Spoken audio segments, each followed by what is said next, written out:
Hello, friends. Hello, hello, hello. Oh, yeah. All right. Hello, everyone. I'm Lonee Appleton. Welcome to My Life is a Classroom. I am here Monday through Saturday, 12 p.m. Pacific Standard Time. This is my first week, and I have showed up for myself every day so far. So I'm very proud of myself. And today I was punctual.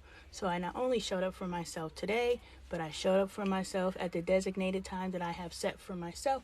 I apologize that I am dressed for winter, but I'm committed to wearing my merch in all of my videos. And all I have left are hoodies. So this is my bishop piece. I created this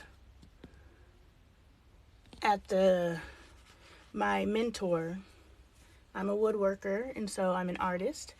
And my mentor, a guy named Jim from Ohio, I believe he's from Ohio, he messaged me and was like, hey, I love your art, but I know how you can make it better. I see where you're trying to take it, but I don't think you know how to take it there.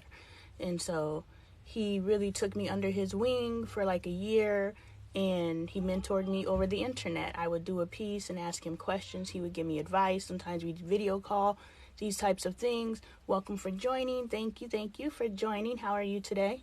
And so he would just mentor me over the internet, and he is who taught me how to do this piece. He sent me this piece. He thought it was Tupac. Welcome. He thought it was Tupac, but those of us who are in the know, we know that this is Bishop. And so welcome everyone to the live. I am Lonee Appleton, and my life is a classroom. I'm here every day, Monday through Saturday. We discuss life, we discuss lessons, and we don't take anything for granted. So if you are here for a split second, in that split second, whatever you hear is for you. So Jim sent me the picture of Bishop. And when he sent me the picture of Bishop, welcome, how are you today, everybody? When he sent me the picture of Bishop, he's like, I've always wanted to do this piece, but I would love to see how you would execute this piece with your artistic style. So this is how I executed the picture of Bishop that he gave me. I dropped it down lower. I didn't know how high it was until I got my sweatshirt. I was like, whoa, that's way too high. So I dropped them down lower. But this sweatshirt is available at LoneeTaylorArt.com, as well as many other pieces of the merch. So welcome everybody. My life is a classroom. How's everyone doing this fine Thursday? We had a really good discussion yesterday. One of our first discussions where Angel, if you're familiar with my 11-year-old, was able to communicate with everyone else at a level where she didn't shrink herself and start talking small and those types of things. So I am now uploading every live that I have recorded up until this point. So there's about 5 or 6 of them. They are all now on Lonee Appleton Live on YouTube. So make sure you check that out. So if you like today's live, then you want to see other content in the live arena, then definitely check out our YouTube channel, because that's where I can put the replays. Otherwise, make sure you join the community and check out our current content here on TikTok. We are committed to growing and helping the family evolve. I am openly evolving my family. I'm doing it publicly for you all to see, so that you guys can utilize what's going on. Welcome to the live, guys. You can utilize what you see going on with my family, and you can do the healing steps for your family. Because one thing I'm learning is we all got something we're dealing with, but we don't know how to fix it. Yesterday, I had a huge revelation, and I am saying that I experienced an ascension yesterday. I was talking to my family, and something just unlocked for me, and I was like, whoa, this is what's happening. And so I finally figured out how to have that space of authority with my children. But having that space of authority, welcome to the live, having that space of authority does not mean that I have to talk down to them. That does not mean that I have to, make them feel like they're doing something wrong. Thank you so much for the hearts and the love. So yesterday it was really crazy, and it's on video. It's going to upload in a couple days because I schedule one live a day. But it was really crazy. And when I go live at night, they're not planned. They're just me and my family sitting around having a discussion. And I'm like, this would be something really good to demonstrate. What I was saying yesterday on my live last night, I was like, I'm kind of sad that in the beginning, welcome to the live, everybody. I'm kind of sad in the beginning how I did not record our discourse. I didn't record when we were reprimanding or correcting our children. We never really corrected our kids. We just told them what not to do, but we didn't tell them what to do.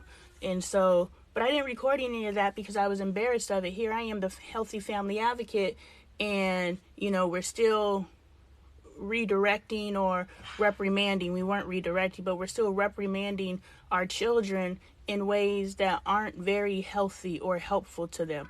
And so I had to learn, welcome everybody to the live. I had to learn, so I didn't record any of those things. But now that my family is in a different space and we're speaking to the kids and we're uplifting them, even though they're being reprimanded, they're being uplifted. Like, you need to do better for yourself. You need to believe in yourself. You need to build your confidence. We're saying those things instead of saying, why can't you get right? Why can't you figure it out? Now we're telling our kids, what do you need to be okay? What do you need to figure this out? How can we support you? So we made that shift, and that's where we're at now. And last night I had an awakening. And so since I had an awakening, I was like, damn, that means today's the 3rd. That means on the 2nd, I parented completely different than I parent from the 3rd forward.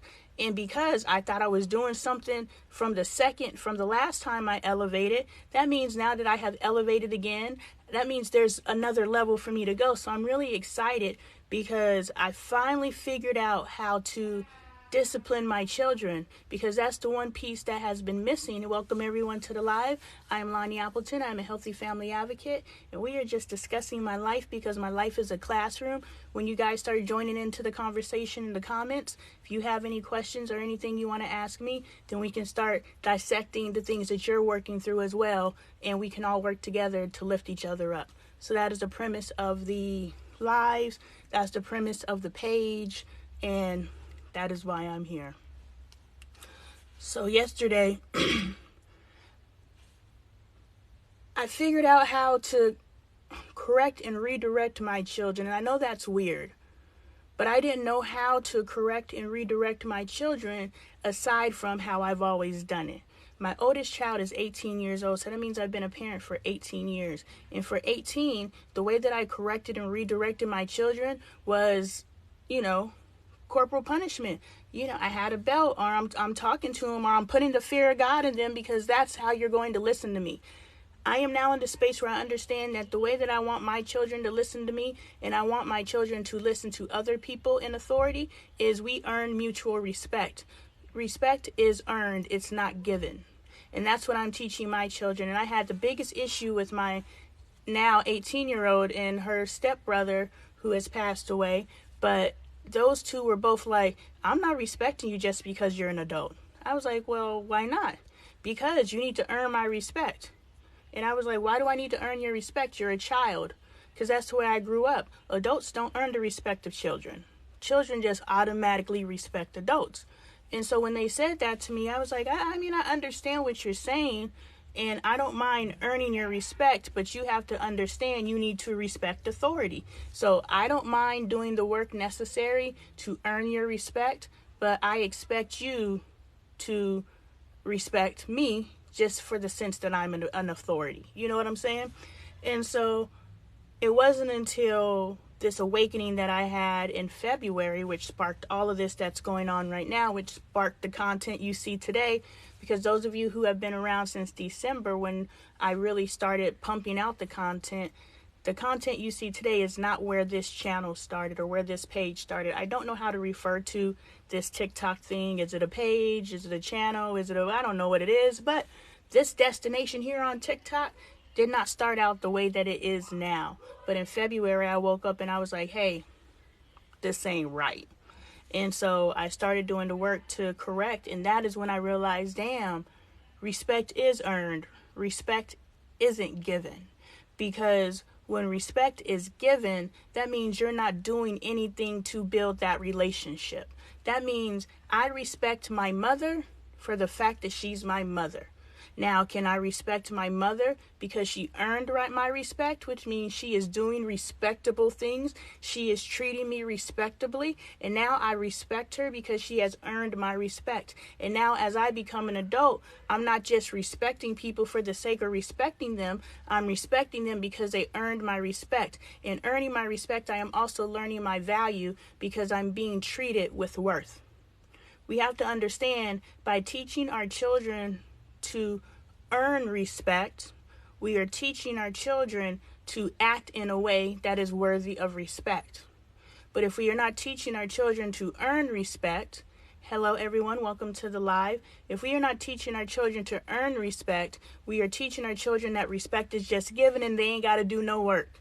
And then we have a lot of shiftless people. Oh, that's why my chest is itching, because I had hair in there. We have a lot of people out here who are just doing whatever the hell they want, but they still feel they need to be respected. But I'm 22 and still trying to learn how to get respect when I come off respectful. When you come off respectful. Yeah, you have to, it's all about who you deal with. It's all about who you're around, and it's all about stating your standards. So I call standards handle with care instructions. All that means is, these are my handling instructions. This is how you need to treat me in order to be in my orbit. You either treat me the way that I require, and your requirements can't be, we wear pink on Wednesday. Those can't be your requirements. But if you have basic human desires for people you allow in your life, return my phone calls in a respectable time, treat me like I matter. Those are basic human requirements. Why would you allow anyone around you that can't give you basic human requirements? If you feel like you are bending over backwards in your relationships, if you feel like you are bending over backwards in your friendships, these are people who do not value you. And I get it. We all have different backgrounds. I don't like to sit and talk on the phone. But I know if I have friends who like to sit and talk on the phone, I communicate to them and say, hey, I'm a texter, but I respect your desire to sit and talk on the phone, so I will answer your calls, but understand I don't always want to be on the phone. So sometimes can we text, and sometimes can we have the phone conversations you want to have. So, excuse me? Okay, out. Can you stop before you knock my phone over?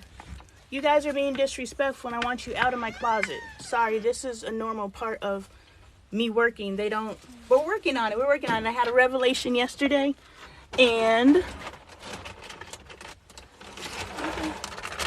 keep moving. Get your cereal. Go. Out. Everybody out. Quickly. And please don't unlock my door again, okay? You can wash your face in your bathroom. Stop it. You already know that's not what you're supposed to do. Sorry. I'm giving them my handle with care instructions. Hey, Coco. I'm giving them my handle with care instructions, which means I don't mind you coming to get your cereal. They done messed up my whole little jam. See? Now you know I'm in my closet. That was a secret. You have to teach your children, and I don't know. Hold on. What was I talking about? Yeah, the people you decide to surround yourself with, you have to just tell them how to treat you. And if they're not down to treat you the way you need to be treated, then you have to say, okay, I'm going to give this individual X amount of opportunity to correct themselves in relation to me. I can't be so thirsty for a relationship, and that's intimate, and that's friendship, and that's family. Because we ain't got to take family shit either just because we got the same DNA. I want whoever's in my room to leave. Lock my door and leave. The key's on top of the refrigerator in the pink bowl. Oh, thank you, Mom. You're welcome, dear. Thank you. I thought it was in your room. No, I left it out there because I have to work. Please lock my door and shut it. Okay. You have to decide how many times you're going to allow someone to mistreat you and not give you what you need to be okay. And then you sever ties. And you can either say, hey, this relationship isn't working for me. Hey, this friendship isn't working for me. And then It's over. You don't owe anyone else anything. You can communicate that you are discontinuing a relationship, but after you've communicated that, you don't need to allow yourself to be sucked in. Because something that I realized in Jamaica, and sorry if this is a repeat, but hey, there's new people here, so let's have the conversation again. If something I learned in Jamaica is relationships and friendships are moment to moment to moment to moment. That means I can have a wonderful moment with you here, but the next time we try to recreate that moment, if it's not wonderful, well, this moment was perfect, and that's the end of our relationship, and we have to be okay with that. The reason why we suffer in friendships is because we're like, moment, moment, moment. Well, I'm not going with you to just have a moment every now and then. If you can't get it together and I've communicated my handle with care instructions, then I'm sorry, you've lost access to me. And either you level up to my expectations because I'm willing to level up to your expectations, then boom, let's vibe. But if we're not willing to vibe the way that both of us need, then you lost access to me. And that's how we start to stop having relationships that are just like, why am I fighting for this friendship? I don't know. Why are you fighting for that friendship? Some battles ain't worth it, especially at the cost of you. There should be nothing more valuable in your life than yourself.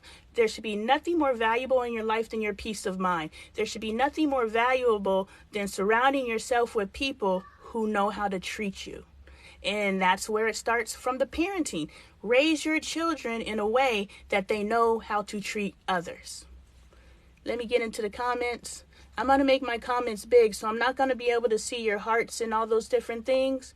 But I think it's more important for me to be able to see your comments, and I'll throw up my heart every now and then. But just know I appreciate the love, and the more you share the link with your community, the more you heart, the more TikTok pushes the content out there. So if you're enjoying it, I'm sure someone in your network will enjoy it.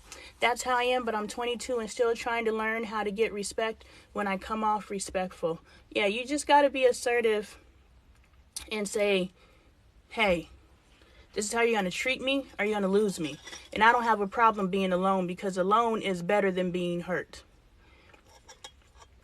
I commend you for doing what's best for a healthy relationship.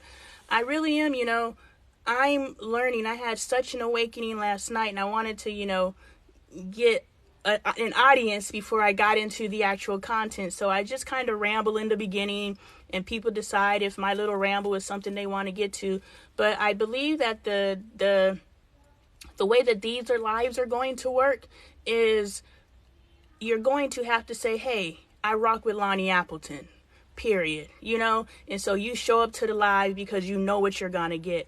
I don't know if I'm necessarily a scroll by and I'm doing something like, hey, like, oh, this is exciting, let me stay. No, your spirit has to tell you, this is something I need to pay attention to. And once you get into the vibe and you get into the content, you follow the community, then you're like, boom, I know every day at 12 p.m. Pacific Standard Time, except for Sunday, I know there's someone that I could rock with if I choose to rock with them. So I think that's how this community is going to build.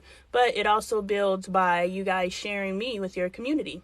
I stumbled across your live the other night, and you just speaking on things I need to be hearing. I'm telling you, if you caught one of my nightly lives, Lord Jesus, them things is wild. I be out here like, Lord, and I don't even look at the comments in my nightly lives. I don't even, thank you for the love, guys. I don't even look at the numbers in my nightly lives, because it's not about that. My nightly lives are me capturing my family moments, because I sit in this closet, I sit on my bed, and I'm like, this is what you should do. And again, anything that I say that you should do is a catalyst. You don't need to be me or do exactly what I did. It's not like, hey, I read this book and you should read this book too. No, but maybe you should find something that speaks to you to help you start growing. So anything that I'm doing and saying is just something to make you start thinking for your own life, because I didn't start thinking this way before. But maybe if there was somebody who was like, hey, I don't have to follow the example that was set before me, I can blaze my own trail, but I don't know how. But I happened across this little Lonee Appleton lady, and she's helping me think of the possibilities. So that's what we're here for. I'm taking this message in. Take it in, baby. Take it. Oh, and you're a 22-year-old. I'm so happy. No, are you 22? Hold on. Somebody's 22. Yes, you're 22. Yay, got the little babies. When I say baby, I'm 42, so I'm twice your age. So I love it. That's why I'm here. I am a motherless, fatherless child, which means I raised myself. And the reason why I get out here, thank you, Carby. I love it. The reason why I get out here and I do what I do is because I know that there's other motherless, fatherless children out there who aren't receiving what they need to receive, and they're receiving it from the streets, and they deserve better than receiving these things from the streets, especially if there's a knowledge source out there that could kind of help them navigate this stuff. She be speaking facts, my sign to let go of friendships that is long gone. If the friendship is done, the friendship is done, and it doesn't have to be a bitter break. That's where we're so confused. We're like, we don't want to hurt someone's feelings, even though the relationship is hurting us. My husband has allowed me to dictate and be the that I am in my relationship for 6 years, 13 years as friends. I have always been, and he's allowed because he doesn't want to hurt my feelings. So you're willing to subject yourself to things that you don't feel you deserve so that I'm happy. I respect that. But you need to speak up for yourself. You need to tell people your handle with care instructions. But most of our men aren't used to speaking up for themselves and giving people their handle with care instructions, because most of our men, once they align in a relationship, if they're in a healthy dynamic, in the respect that he allows the woman to lead. The submission that is in the community where the man is over you and you're his little dutiful maid, that's not true submission. True submission is he yields to you, you yield to him, and you go back and forth with who's leading this relationship in relation to what the relationship needs at the time. But in order for a man to yield to you, he's got to love the shit out of you. Because a man's not yielding to you, he's going to listen to his peers and he's going to listen to his mother. I was listening to a Chris Rock song yesterday, The Grass is Greener on the Other Side, and he said, my homies said I need to watch you. My mom said blah, blah, blah. I don't know exactly what he said, but he said his homies first, and then he said his mama, which means he listens to his homies first, and then he listens to his mama. And so you have to be powerful enough that he stops listening to his homies. He stops trying to impress his peers. He stops listening to his mom, and he starts listening to you. And for you to have that power, he's got to love the shit out of you. And that's why he needs to love you more than you love him, because you going to do whatever you going to do because you are the female and we're nurturing. We just going to get down the way we need to get down. But for a man to get down and submit and allow you to lead him in the direction, he has to know that he can trust you enough to do it. Now, you have to be the leader. Some women, look, I'm gonna keep it G, just because you were born with a vagina, or identify, however you want to rock it, but I'm speaking to my peers. And just because you were born with a vagina does not make you a good person. Every female out there isn't a good person. My husband was married to a crap human. He allowed her to lead, and she led him to the ground. My husband was homeless. My husband was homeless with 3 children, living in a shelter, because this woman got up one day and decided she didn't want to be a mother and she didn't want to be a wife anymore. And I'm not saying whatever was going on in that house, must not have been feeding her soul. So she's like, I gotta go. I don't get it, but I get it. But my husband allowed a woman to lead him to homelessness. He allowed. I'm not saying he did not have anything to do with it. I'm saying that he allowed the circumstances that landed him where he landed, and that woman was a part of it. He did not align himself with the woman that had his best interest in heart. So if you are the type of person that loves and you yield, make sure the person that you're yielding to is someone that's going to take you up, not someone that's going to take you down. I have a hard time telling my parents they are interrupting my space and mental. Baby, you are grown. You need to tell them they are interrupting your space and your mental. You need to tell them, hey, I understand that what I'm about to say may be perceived as my talking back, but please receive this as me speaking my truth. And when I'm speaking my truth, I'm saying this because I want a stronger bond with you. And all this language is going to be foreign to them. All this language is going to be foreign. They're like, what the hell are you talking about? But you keep talking your stuff, because if they want a relationship with you, again, you have to say how many moments are you going to have, even with your parents. You're going to have to put boundaries up with everyone in your life, even your children. You saw them came into here and I was just like, hey, I understand you need to get your cereal, so I'm going to allow. But I need you to respect me and get up out of my room. Now I'm learning how to teach my children respect, but you have to set boundaries. You have to set boundaries, even with your parents, and say, hey, you're disrupting my mental space and you're interrupting my peace when you do X, Y, Z. So can we work this way? And if they respect you, which they should, then they'll rock how you need to be rocked with. But if they don't respect you, then you can also let them know, so there's no shock to it. You need to let me know, if you can't respect me as a person, then I'm going to have to distance myself. And it's not for lack of love, it's for lack of respect. And it's not the lack of respect on my part. At what point are you going to grow some cojones and be like, look, I'm not a child anymore. Stop treating me like one. And you ain't got to say it like that. I'm just saying it like that to you. But you don't speak to your parents that way, because they're not going to be receptive. Especially if this is the first time you coming at them like, hey, I'm human too. Treat me like a fucking human, But come to them from a space of compassion like, hey, I don't know how to even demand respect out here in these streets because you guys won't respect me. I do respect you. Well, if you respect me, allow me to have a voice and say what I need to be okay. Because when you respect me, you empower me. You teach me how to go out into these streets and demand respect from others. But the fact that I don't demand respect from others out here in the world means that you never taught me how to demand respect, because you told me respect is given. You demonstrated for me respect is given. It needs to be earned. I'm 22 and they drag me in the middle of their drama and they are divorced. And as soon as they call you up, you be like, Go drag your friend in it. Don't drag me. I don't want to know. I am love and peace. I love my father. I'm assuming you have different gender parents, but identify or apply how it you know what I'm trying to say. I love my dad. I love my mom. Do not drag me into this. I'm going to end this conversation if you choose to speak negatively of my father or my mother. I believe that you have the right to set those boundaries. Why would they want to? They're pouring that into you because you're a mutual party. You know the daddy. You know the mama. You know she ain't shit. You know he ain't shit. Or whatever it is they're trying to tell you. You're somebody. I used to want to talk to Bailey so badly about Dre, my husband. I was like, I can talk to you about Dre. I could talk to you about his kids because you know them. You have firsthand experience. So when I say this motherfucker, you be like, I know, right?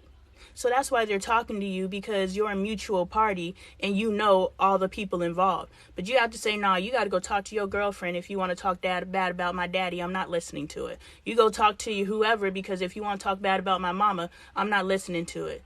And this is hurting our relationship. Our time should be spent building our bonds, not you tearing my other parent down. Thank you for sharing the live. I don't know how to say N-Y-E-E. N-E-Y-Y. See, I can't even spell it. N-E-Y-Y. Thank you for sharing the live. And you're 4 months pregnant, and they stressing that baby. Man, that baby gonna come out looking like both your parents, because they done stressed the hell out of you. You know that old wives' tale, whoever pisses you off while you're pregnant, your baby gonna come out looking like it. Yeah, you about to have a baby that look like both your parents. You're like, oh, it looks like me. No, it looks like your mama and your daddy, because they stressed you the fuck out. Yes, thank you for the hearts, Carby. Thank you. Thank you for giving me. Oh, you are the number one gifter, and I appreciate it. Thank you for the hearts. Thank you for the roses. Thank you for sharing the live, Coco. Thank you for the hearts. Hey, Ion. That's that Aries. You know, that Aries is... I had to learn how to manage my Aries, because... you know how we go hard, or we don't go home, we going hard. You're going to accept this or you're going to accept this. So I had to figure out how to deliver it.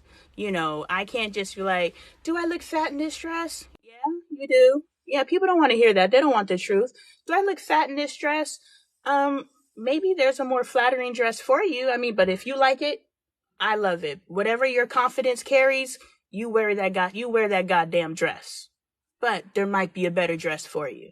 That's way better than saying, yeah, she looked fat.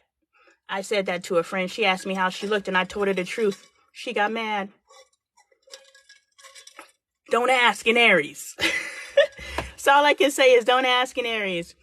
Thank you for putting something in the tip jar. Yes, if I bless your soul and I give you something to move and work and navigate your life, please bless my soul and give me something that helps me move and navigate my life. Tip my jar. Shop our merch. This is a piece of my merch. I have books. I have clothing. I have everything. Whatever you need to be okay with giving, I got it for you. Thank you for tipping my jar.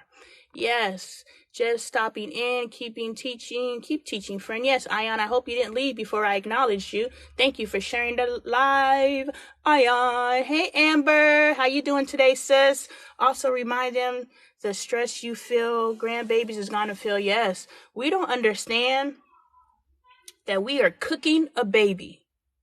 Our babies are in a pressure cooker in our bellies.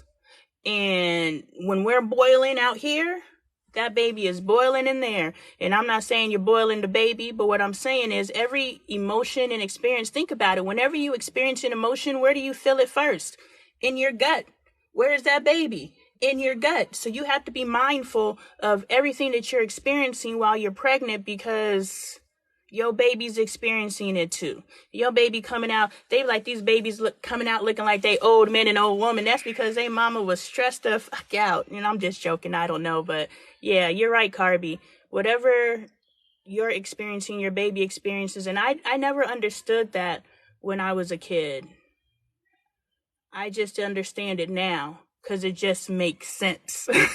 If I can actually think and use my brain, it just makes sense. Man, it took me to 25. I blew up versus speaking with just my boundaries and being interrupted. Yeah, we think by stating our standards of care, we are being rude. So we take on all of this stuff, and we are a pressure cooker, right? So we are taking in all of this stuff. Nay. Okay. Nay? Let me scroll down so when you respond to that, I know that I'm saying it right. Nay. You know, we're taking in all of these things. All right, Nay, thank you so much for everything. And now I know your name. Boom, we family now. You know, we're pressure cookers and we're taking in all this stuff. And instead of just doing our little release valve every now and then that sets, putting out there our standards of care, handle with care instructions, standards with care. That's the word I've been looking for. Let me write that down because it's not handle with care instructions so much as standards of care. Standards of care. Boom. I said it once and I lost it, but I just got it back. We think by giving our standards of care that we are being rude and offensive.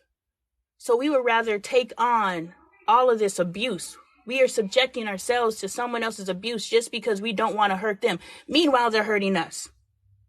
Like, it just doesn't make sense. We must put our walls up.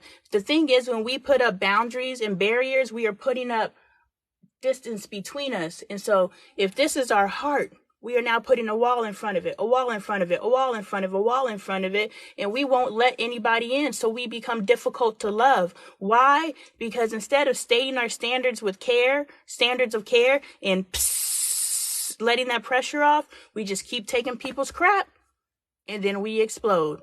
I mean, it worked out, but I wish I had approached it like this. Hey, there's always tomorrow. I wish my grandfather understood that when I wanted a relationship with him, all he wanted was to tear my parents down. Damn, and that sucks, because one of those parents is his child, ain't it? These family dynamics, and we accept it. That's the crazy part. I watched this movie where this father he was a father, but he went to his father for advice, and the father wouldn't even help him navigate this world because the son wasn't moving the way that he wanted the son to move. So he withheld his knowledge from his son because he was like, you ain't doing it my way, so I ain't got shit for you. Like, this stuff is crazy. Sister support available at LoneeTaylorArt.com. Yes, I love my Tumblr. Water is nice and cold.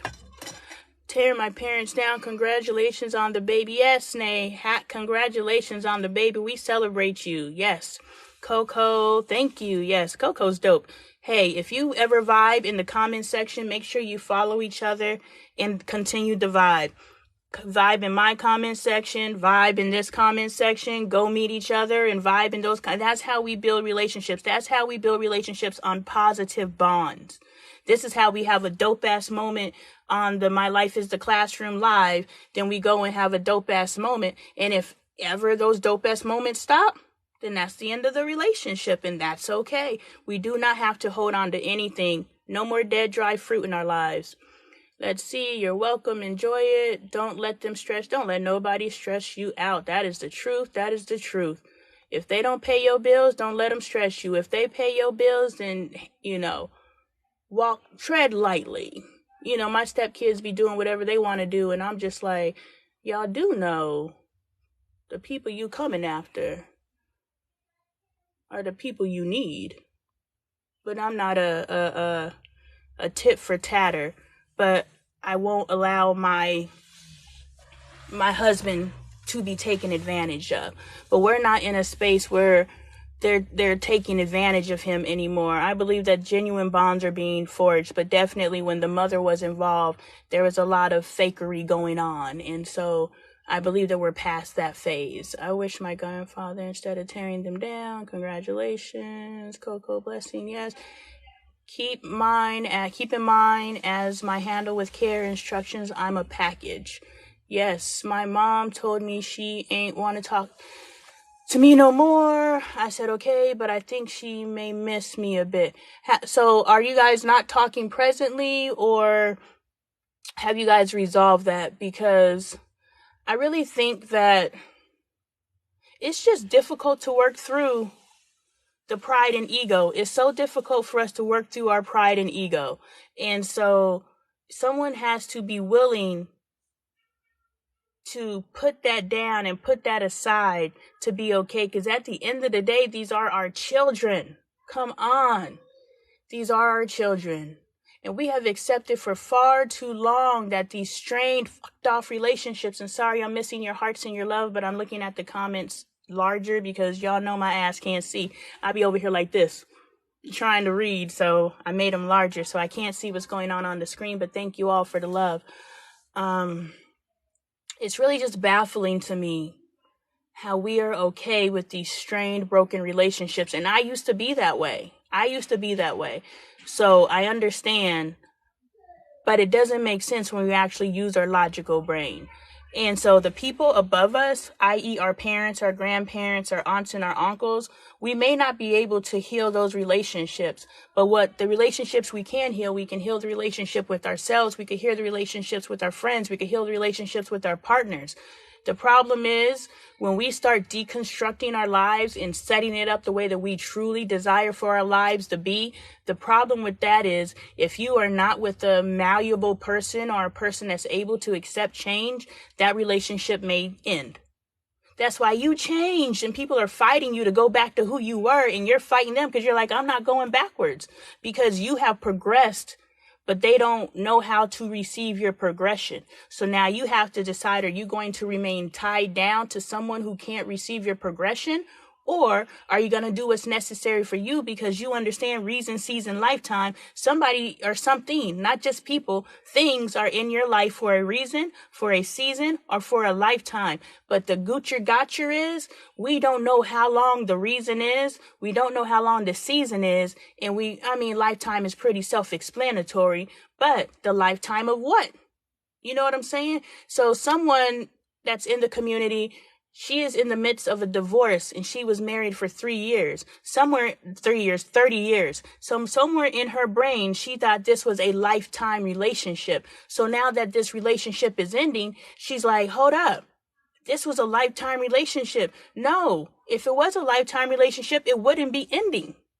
We think we have some sort of control, and we do have the illusion of control, but at the end of the day, things are going to flow the way that they need to flow. If you are living your life in flow, if you are going with the flow, if you are putting your bumpers up, i.e. whoever your spiritual however you identify, God, spirit, ancestors, whatever. If you are in flow, you are in between God and your spirit, or however you identify, and you are bumping along, and you are allowed to hit those bumpers. But as you hit them bumpers, they're going to bump you back to where you need to be. And sometimes you're going to lose some people because you are in flow, which means that person was a reason, a season, or a lifetime. The thing is, we take reasons and we try to make them lifetimes, and then we fuck ourselves off. I just answered back because I love her, but she gets on my nerves. Man, my mama got on my nerves. My mama got on my nerves. We were both Aries, first of all, so that should tell you something. But me, I always thought, boom, me and my mom are Aries. We never got along. I have never gotten along with Aries. I can talk to a person for a certain amount of time, and at some point I'm like, are you an Aries? And they're like, yeah. I was like, okay, I picked that up. Enough said. We're not going to be friends for long. Because I just don't vibe with Aries. Past tense. I just didn't vibe with Aries. But Bailey is in Aries. I'm April 7th. Bailey is April 9th. So I already accepted dysfunction within our relationship. I already accepted, we're going to bump up against each other. Why? Because my history with Aries has been this. I just don't get along with them. But me and Bailey are the best of friends. So for us to say, I just don't get along with this, I just don't get along with that, you haven't tried. Why? Because me and my daughter are the best. She's one of my best friends. We talk about everything. Now that she's 18, we really talk about everything. And again, I'm not going to tell her what I did with my husband last night, and she better not tell me what she did with whoever she did. If she did something, I don't know what she's doing. But we're not going to have those conversations. I'm not there yet. But we're the best of friends. We text here and there. I just want to feel the love I give reciprocated. That's so difficult when we're out here. It's so difficult. Thank you for the shares. Thank you for the likes. Thank you for the love. We are up to 3.9K likes. Yes, and 3 viewers consistently. I'm so happy. Guys, I just started this. This is day, I don't know, but I'm not even a week in and doing my lives. And so I am just so thankful for the love. I'm so thankful for the consistent views. I'm so thankful for us all coming together and being able to have some conversation. Shit, just call my ass Ricky Lake. I am here daily for you. Did Ricky Lake ever help anybody? Oprah helps some folks. I want to feel like when I say my mom loves me, there's no doubt. Now, isn't that crazy? That is just so sad that when your mom passes, there's going to be such a void between you. There's going to be such a deficit between you. You're going to not miss your mom. You are going to miss the potential relationship. We need to understand that when we pass away, our children are either going to miss us and the bonds and the moments. I want to worm my way so deep in my kids. When I die, they throw their asses on the casket. And I don't care how that sounds. That means that I impacted my children so much that they are truly experiencing a loss. But I'm also having the conversations with my children. Hey, because tomorrow's not promised. I'm also having the conversations. Thank you for the love, guys. I am having the conversations with my children that says, are you prepared for when I transition? Because those are also necessary conversations to have. You need to let you know, me and Bailey, we already have our signs. Bailey knows when she sees this is me saying, hey. I haven't talked to Angel about it, but I know when I see this, Bailey is saying hi. I know that I have created, when I see 2 identical vehicles next to each other, that is my mother. So we can set our own intentions. Whenever I see identical vehicles together, same color, same make, same model, same everything, that's my mom saying hi. So whenever I'm contemplating something and I'm driving down the street and I'm in deep contemplation and I see twin vehicles, I'm like, okay, Mom, thanks. So she shows up and she shows out throughout my life. And me and my mom had a shit relationship, but she's one of my best friends in death. In death, my mom is my ace because all of that bullshit is gone. But I know she's my mom. So I just want to make sure us as parents, us as spouses, us as human beings, that we are creating value relationships. Because if we are not creating value relationships, when we part from a person, there's no value. there's no value lost. There's no love lost. So I mourned the idea of my mother. I did not mourn my mother. I mourned that a person passed away. I did not mourn my mother. Why? Because there was no relationship there. So I hope that your mother wakes up and she realizes that there's no relationship there. And when she passes, she wants all these people to be like, oh, we miss her. Well, we really don't. We're just sad she's gone. But she didn't give us anything to miss. So we got to pay attention to that. We need to be someone that someone misses. Even when we end a friendship, we need to leave there and they know who the fuck we were and they know who the fuck they lost. So we need to be adding value everywhere that we go. How can I live at my highest standard so that when I am no longer here, these motherfuckers know I was here? What did Beyonce say? I was here. That is my jam. I don't really fuck with Beyonce no more, but damn it, she put out some hits back in the day. When I see her bond with everyone else in the family, I wonder why is ours different. My sister did not know the mom that I knew. My sister had a wonderful relationship with my mother. My sister has a wonderful relationship with my dad, but I'm sure my sister puts a different effort towards those relationships than I do. I decided long ago, y'all are over there and I'm over here. Y'all disregarded me as a child, so y'all ain't got to pay me too much attention as an adult. You know, we can have those little boop boop conversations every now and then, but I am 99% sure my sister probably puts more energy into her relationships with my mother, past tense, and my father, present tense, than I do. But yeah, it bumps up against me to see my dad. Boom, here's an example. It bumped up against me to see my dad at my niece's graduation. But when my daughter graduated, you didn't even care to see when my kid was graduating. He didn't know. I don't know if who is in my room? Get out and shut my door, please. Can I have an ice cream sandwich? No. Sure, you can have one. Look, you can only have one ice cream sandwich, so you can either eat it now or you can eat it later. But don't ask later if you eat it now. Michael? I said that you can have an ice cream sandwich, but you can only have one today. So you can eat it now or you can eat it later. Okay. What are you choosing? I'm choosing to eat now. Okay, so don't ask later and don't sneak, okay? Make sure you're being honest. Okay. Oh, you want an ice cream sandwich as well? Yeah. Okay, so you're going to eat your ice cream sandwich now, correct? Yeah. Okay. No more ice cream after this. And make sure you put your trash in the trash can, okay? Okay, Mommy. Thank you. Please lock my door and don't come back in. They keep locking my door, but then they come back in.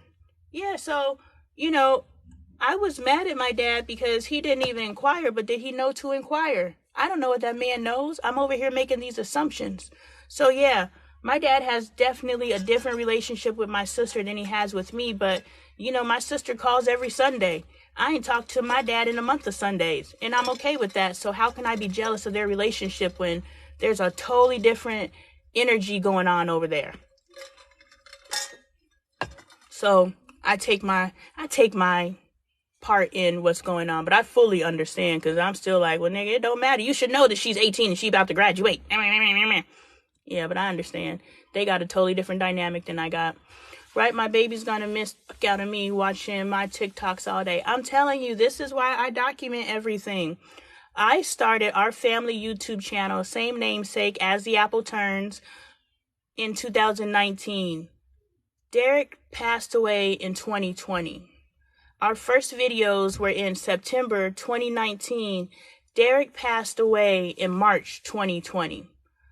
I used to do what I referred to as forced family fun. Triple F's, because his kids really didn't want to hang out with us and I didn't really want to hang out with them, but we need to do things as a family. We can't be over here doing things and his kids are over there just watching. So I would do what we called forced family fun. So we would go to the batting cages. It would always be us spending money. It would never be us just getting together and just chilling together, which is the dynamic. Because Bailey asked the other day, she's like, why do we always have to spend money? Because when we go out, we're a family of 8. There's 8 of us. There's 6 here and 2 of them. We're a family of 8. So when we go somewhere, it's like $1,000 day. you know, or, well, this last time it was $1,000 day, but it's a day, you know. But we're not able to do that anymore in this present time. And why do we have to spend money in order to spend time with each other? Why can't we just come and chill, play a board game, do these different things? Because we've always had to have some sort of distraction or something. And it's not that we've had to have that. It's that I believe that we needed that. We needed something to come together, to bring us together, because we couldn't just be together on our own. So we used to do our forced family fun. So we have all these videos and all these times that Derek was around us because we forced these moments. But now that Derek is no longer here, it's painful to watch those videos. So my husband doesn't watch them. I actually happened upon a video of Derek the other day.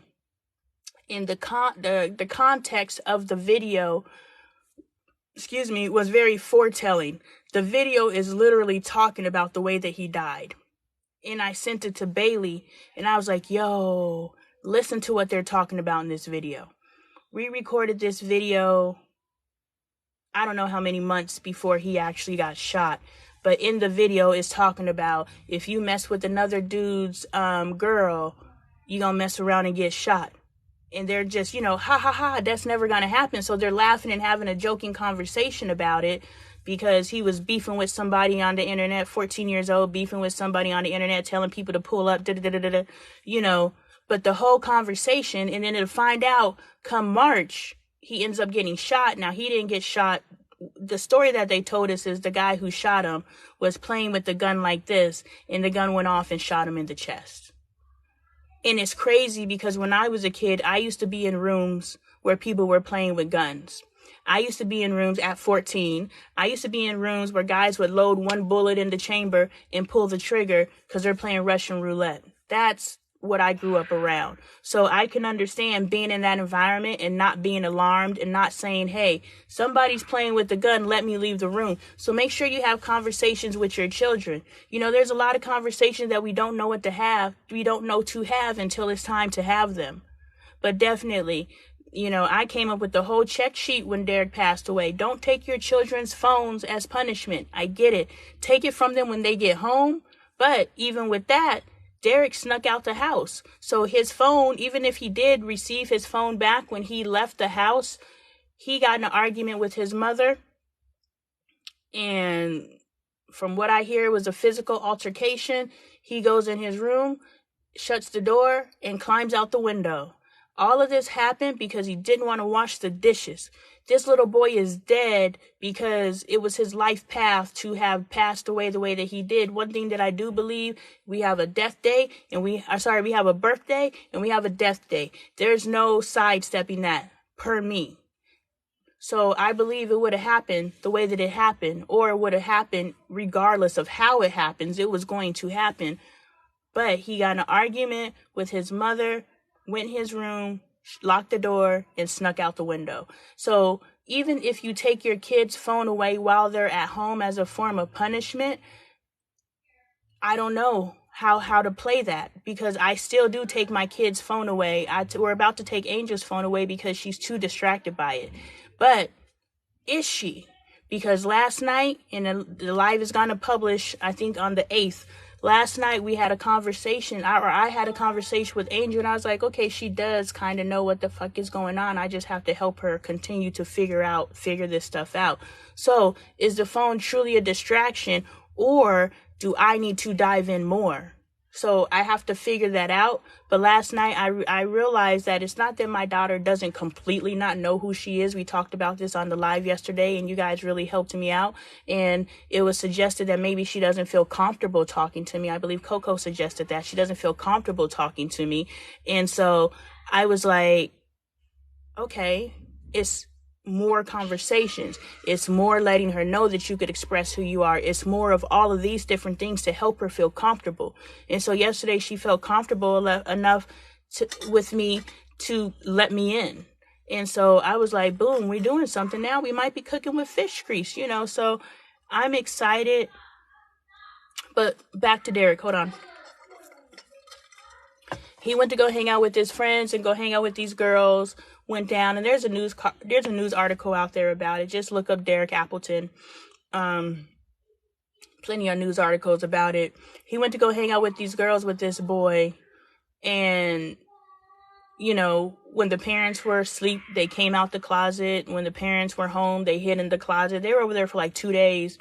And on the second day, the little boy was playing with the gun and it shot Derek in the chest. The little boy had warrants and all that stuff. So why are my children hanging out with people who have histories like that? But, everybody makes mistakes. So you really can't.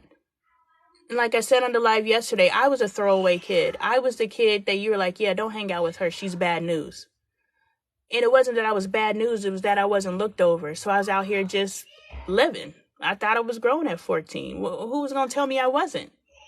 And so I was a throwaway kid. So we can't say that our kids can't necessarily hang around throwaway kids, but maybe we could take those kids into our home and provide them with the safety net that they need. You know what I'm saying? How they were like, man, all the kids hung out over my house. They called my mom, and then, they called my dad, and all those different things. Maybe we need to have more of that. That's the village that we need. So instead of telling our kids, don't hang around with that person, they're bad news, maybe we bring that bad news in, but we got to be a nurturing environment, because the little boy that killed Derek actually stayed at his house for a period of time. He actually was in Derek's mama's house for a period of time. But I don't know if there was any nurturing taking place. Her heart was in the right place where it's like, I'm not going to let this little boy be homeless. But was she providing him with a different perspective and a different way to see life? I don't even know how to do that part. And it has sound effects. Boom. Let's go, sound effects. But yeah, don't take your kids' phones. Have open communication with your kids. Let them know that you're a safe space. Make sure they have identification. Derek did not have identification. Therefore, he was a John Doe from when he hit the morgue to 2 or 3 in the morning when I found him, And let our kids know, I tell Bailey this all the time, you ain't got to be honest with me and tell me where you're at. Now, Bailey has always told me where she's going because she knows she's not going to get in trouble for doing whatever she's doing. If you want to go to a party, let me know you're going to a party. If you want to go over somebody's house, let me know you're going over somebody's house. If you're going over a boy's house, let me know. Let me know where you're at. And if you don't feel that you can let me know where you're at, hold on really quick. Yo, stop with my door. We don't have to do this every day. No, I don't really want to know why you're doing it. I just want you to stop. Okay, put the lock on the refrigerator, put the key up, and go find something to do with yourself. Anyway,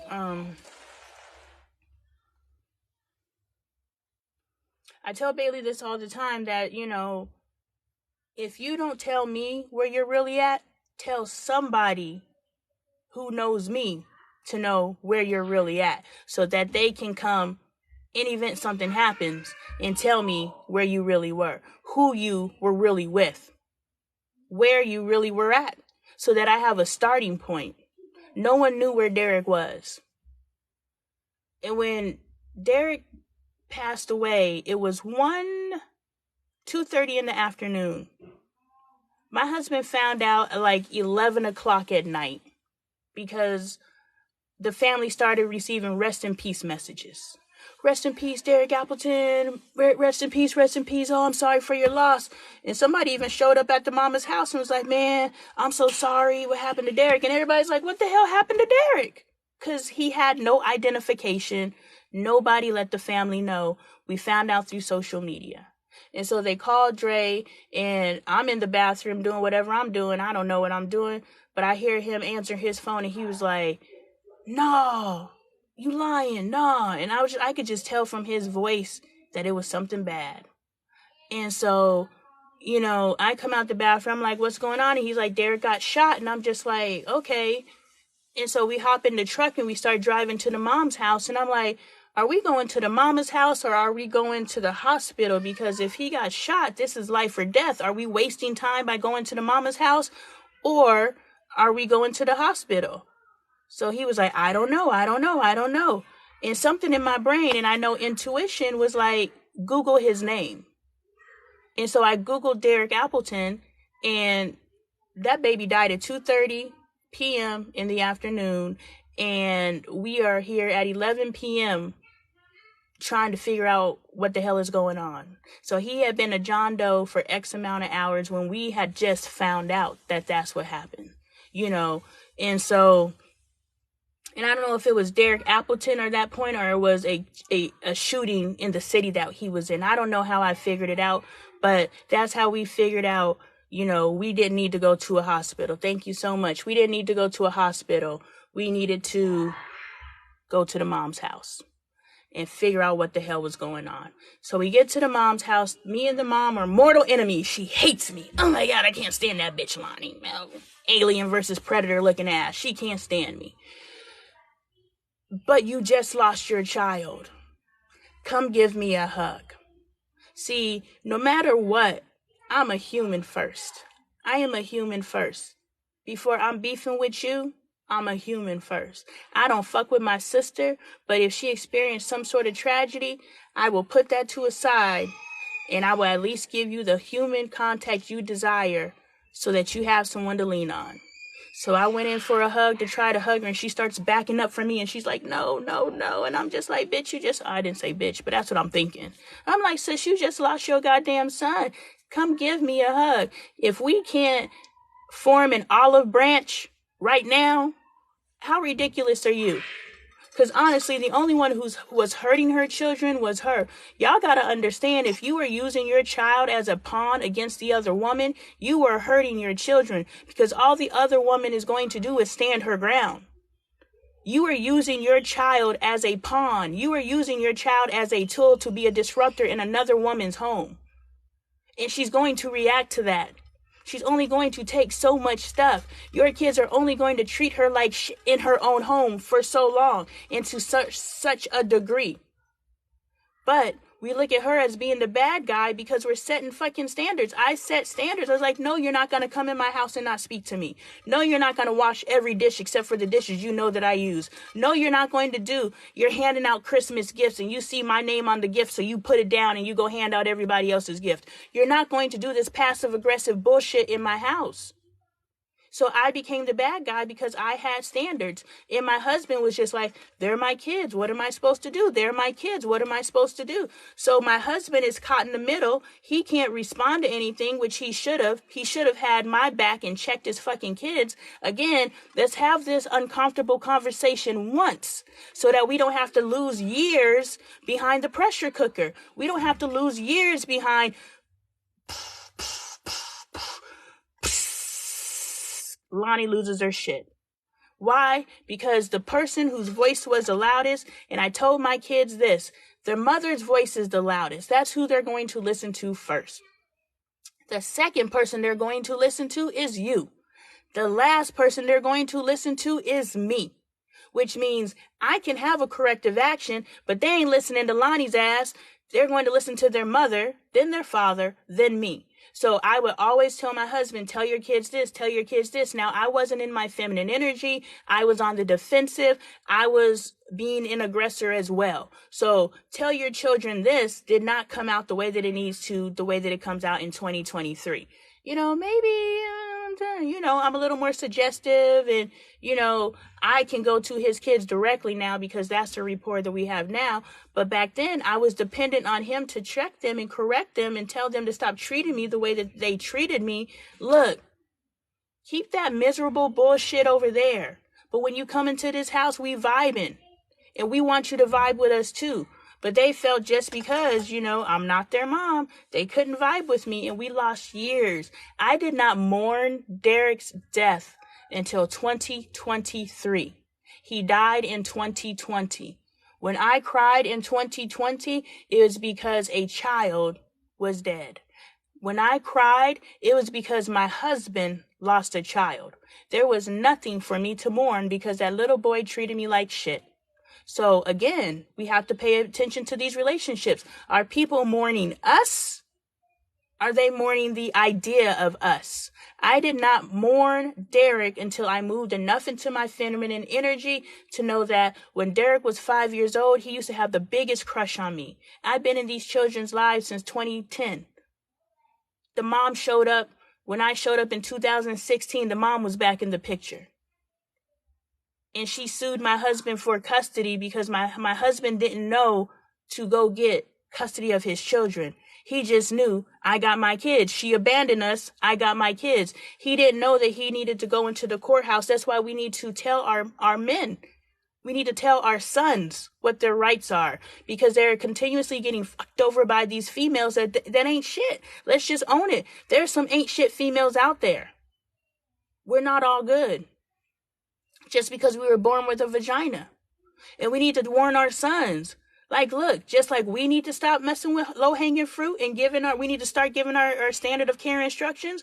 Our boys and our men need to stop messing with low-hanging fruit, and they need to start giving their standard of care instructions. And so my husband didn't know how to legally protect himself. So when she showed up X amount of years later and decided she needs to use these children as a paycheck, because that's all that was. She couldn't take care of these kids, and because of her history, she couldn't really get a job that paid her what she needed. So in order for her to bring in the money that she desired, she needed them babies. That's why she went and got them kids from him. That's why she broke that man's heart. And that's why she took them kids into an environment that kids should not have been in. And the judge just handed her the babies because she's a female. And my husband could not articulate himself. I wish that it's going to happen the way it's supposed to happen, but I wish that I was his wife at the time, because she wouldn't have got those kids. My husband said he lost his children because all he could say when he was in the courtroom is, I love my children. That's all he could say. Now, she's a very articulate woman. So she was in there and able to talk forwards and backwards. I don't know how you can abandon your children and show up and be like, I want my kids. And the judge is like, so you can have them. Just because my husband can only say, I love my babies. So that broke my heart. That didn't break my heart. That broke his heart. He lost his children because the judge didn't have enough brain to know what was the best position for the children. They just default to the mom. So she got the kids, and it just was it was an interesting situation. And he wasn't paying his child support. He was just giving her money. And I remember when we first started talking, he was just like, man, I just have to pay my baby mama's rent. And I'm like, oh, okay. So he was giving her money directly. He was not paying his child support. So then when we got together, he wasn't paying his child support because he was rebelling. He was like, I ain't paying child support. They ain't gonna do that ignorant shit. Because like Chris Brown said, my homie said, my mama said. So his homies and the consensus in the community, I ain't paying, fuck the government, I ain't paying child support. Meanwhile, these black men are fucking themselves because that child support bill is ticking up, and those fees and that interest don't play games. And I was anti-baby daddy for a long time because I got two ain't shits. I got an 18-year-old child, and her daddy's still paying child support. And the time that he was in prison, because he went to prison for selling drugs, I'm telling you, I may not have chosen the best, fathers for my children. I could eat my shit and grow from it, While he was in prison, we modified his child support from $500 a month to $0 a month because he ain't making no money. So even though he did his little 2-3 years of what he was in there for doing what he was doing, he's still paying back child support, $40 a month for an 18-year-old. So prior to Dre, I was like, these niggas, But I got with Dre, and I was like, damn, now I understand what baby mama drama is. This is crazy. And he don't know how to navigate this at all. But that's why there's a video I posted where I was like, this man should have some females in his family that he could talk to figure out how to navigate this. And somebody commented, why does he have to talk to a female? Because a female knows how to navigate females. We don't equip our sons to know how to navigate females. We don't equip our sons with too much except for, hey, go play that video game. Hey, go play those sports. We don't equip our sons with too much of how to navigate this world, and then we wonder why we got these dumbass men. Yeah, they're dumb. My husband calls me a man hater. No, I'm just a realist. Y'all motherfuckers don't know how to use your brain, and you need a good woman to lead you, and that's okay. You gonna be the bronze, and I'm gonna be the brains, and we gonna figure this shit out. But if you align yourself with a dumbass female, then y'all ain't doing nothing. Y'all two dummies together. I'm sorry. I'm being too real today, but damn it, I'm here. Anyway, So yeah, none of his family messed with me at the time of his death. So Andre, the son, is in the house sitting in the dark. I go in, I hug him and I show him love. He don't really, you know, Ezra, at the time it was Precious. Ezra, shows up and just walks by me and goes and talks to their father. And, I don't exist to Ezra, Precious at the time. And then the mom. And so I'm sitting here and everybody's like waiting for the police to call back. And I was like, I'm going to start calling hospitals. So I start calling hospitals. And when I worked at the group home, that's why you can't take anything for granted. Because everything is connecting a dot to the next. When I worked at the group home, I had all of these numbers saved in my phone in case I had to call some emergency backup. One of those numbers I had saved in my phone was Crime Stoppers. Crime Stoppers is the non-emergency number to 911. So I called Crime Stoppers and I was like, hey, is it possible that you guys, there was a shooting at 2:30 earlier today. Do we know what happened to the body? Do we know what happened to the kid? And they were like, nah, let me figure it out. So I called, but then they made the connection to Derek's mother. So when they called back, they actually called Derek's mother. Well, the unfortunate thing about that, police, is we don't get along. So all the information that you're giving to the mother, the father is not receiving. Which means we now have to go into a hostile environment to find out what the hell is going on with Derek. Even though, and this isn't me versus her or I did the work, but even though I'm the one that found him, I'm the one that sent you the picture so you could verify your John Doe is who we're looking for. But now you're going to cut us completely out of the equation, and then you're going to give information to a hostile. So now my husband doesn't know what's going on. And then I was just like, okay, now we got to figure out, because I'm not emotionally involved in this, because there was no relationship between me and the child. And because I'm not emotionally involved in this, I'm thinking logically, checking boxes. Okay, what's the next thing that needs to happen? How do we move forward in this? And I was like, damn, the mama ain't got no money. We're going to have to pay for this funeral. And we only had $8,000 saved. So I was like, how the hell are we going to pay for a funeral? And I was like, I'm going to do a GoFundMe. And it was in this moment that I was just like, we need to have life insurance on all our children so we don't have to do another GoFundMe. So if you don't have life insurance on yourself, if you do not have life insurance on your children, let me know. I have a dope ass agent, but get life insurance. At the very least, you need to get burial insurance so that your family can afford to bury you. If it's you, get life insurance so that you can pass that wealth on to your children and put it into a trust so that they don't just get a lump sum and they just fuck it off. And I haven't been able to afford a trust yet. So if I die tomorrow, my kids are just going to get a lump sum. But I know you need to get a trust. I just haven't had the means to do so.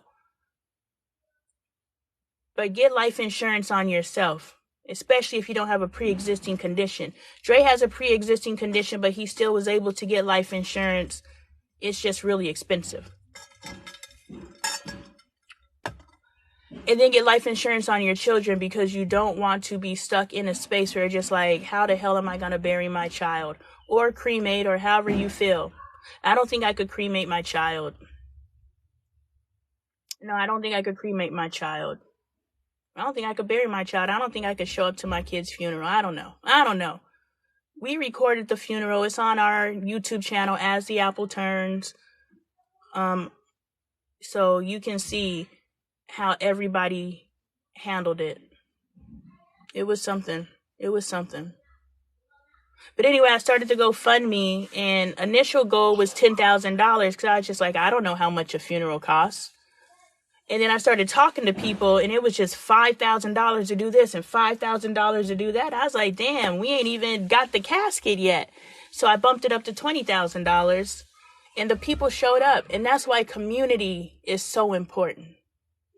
That's why community is so important.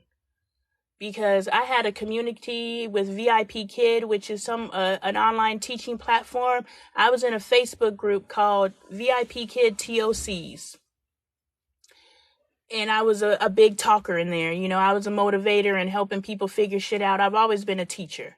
What I do here, I've done my whole life. If you have a teachable spirit, damn it, I'm going to teach the shit out of you. You ain't got to ask. That's just how I talk. I don't speak to be like, so how's the weather? I don't care about that stuff. I don't talk like that. I don't do small talk. That's why I don't like being around people, because you want to have meaningless conversation. I don't.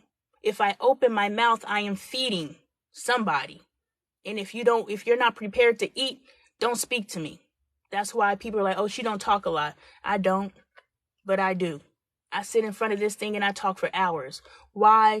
Because if you want to be fed, I'm going to talk your fucking ear off. But if you just want to talk about dumb shit, go talk to somebody else. And I'm not saying that dumb shit doesn't have its space. It does. Sometimes we have to decompress. But the unfortunate thing is so many of us live in a dumb fucking space. We are occupied by dumb stuff. We talking about Cardi B. We talking about Offset. We talking about culture. And they got a little son too now. You know, we talking about all that stuff. We talking about our peers at school. We talking about our peers at work. We talking about problems. I was sitting at the bar in Jamaica listening to people talk and bond, complaining. I'm sitting at the bar in Jamaica and I listened to this one wife say to her husband, I don't know the dynamic, but they were in a relationship. She's like, are you ready for this long ass flight tomorrow? Like, you're engaging him into complaining. Like, your intro is, you want to complain with me or no? This is trauma bonding. This is not healthy relationship. When I talk to Dre, I'm just like, all right, we about to take this long ass trip. I know we stopping in Colorado. We got a 6-hour layover. You should call your brothers and see if you can connect with them. I'm not inviting you into a conversation to complain. I'm inviting you into a conversation so that we can come up with solutions, brainstorm, bond, have some shit going on. Hold on. Yes.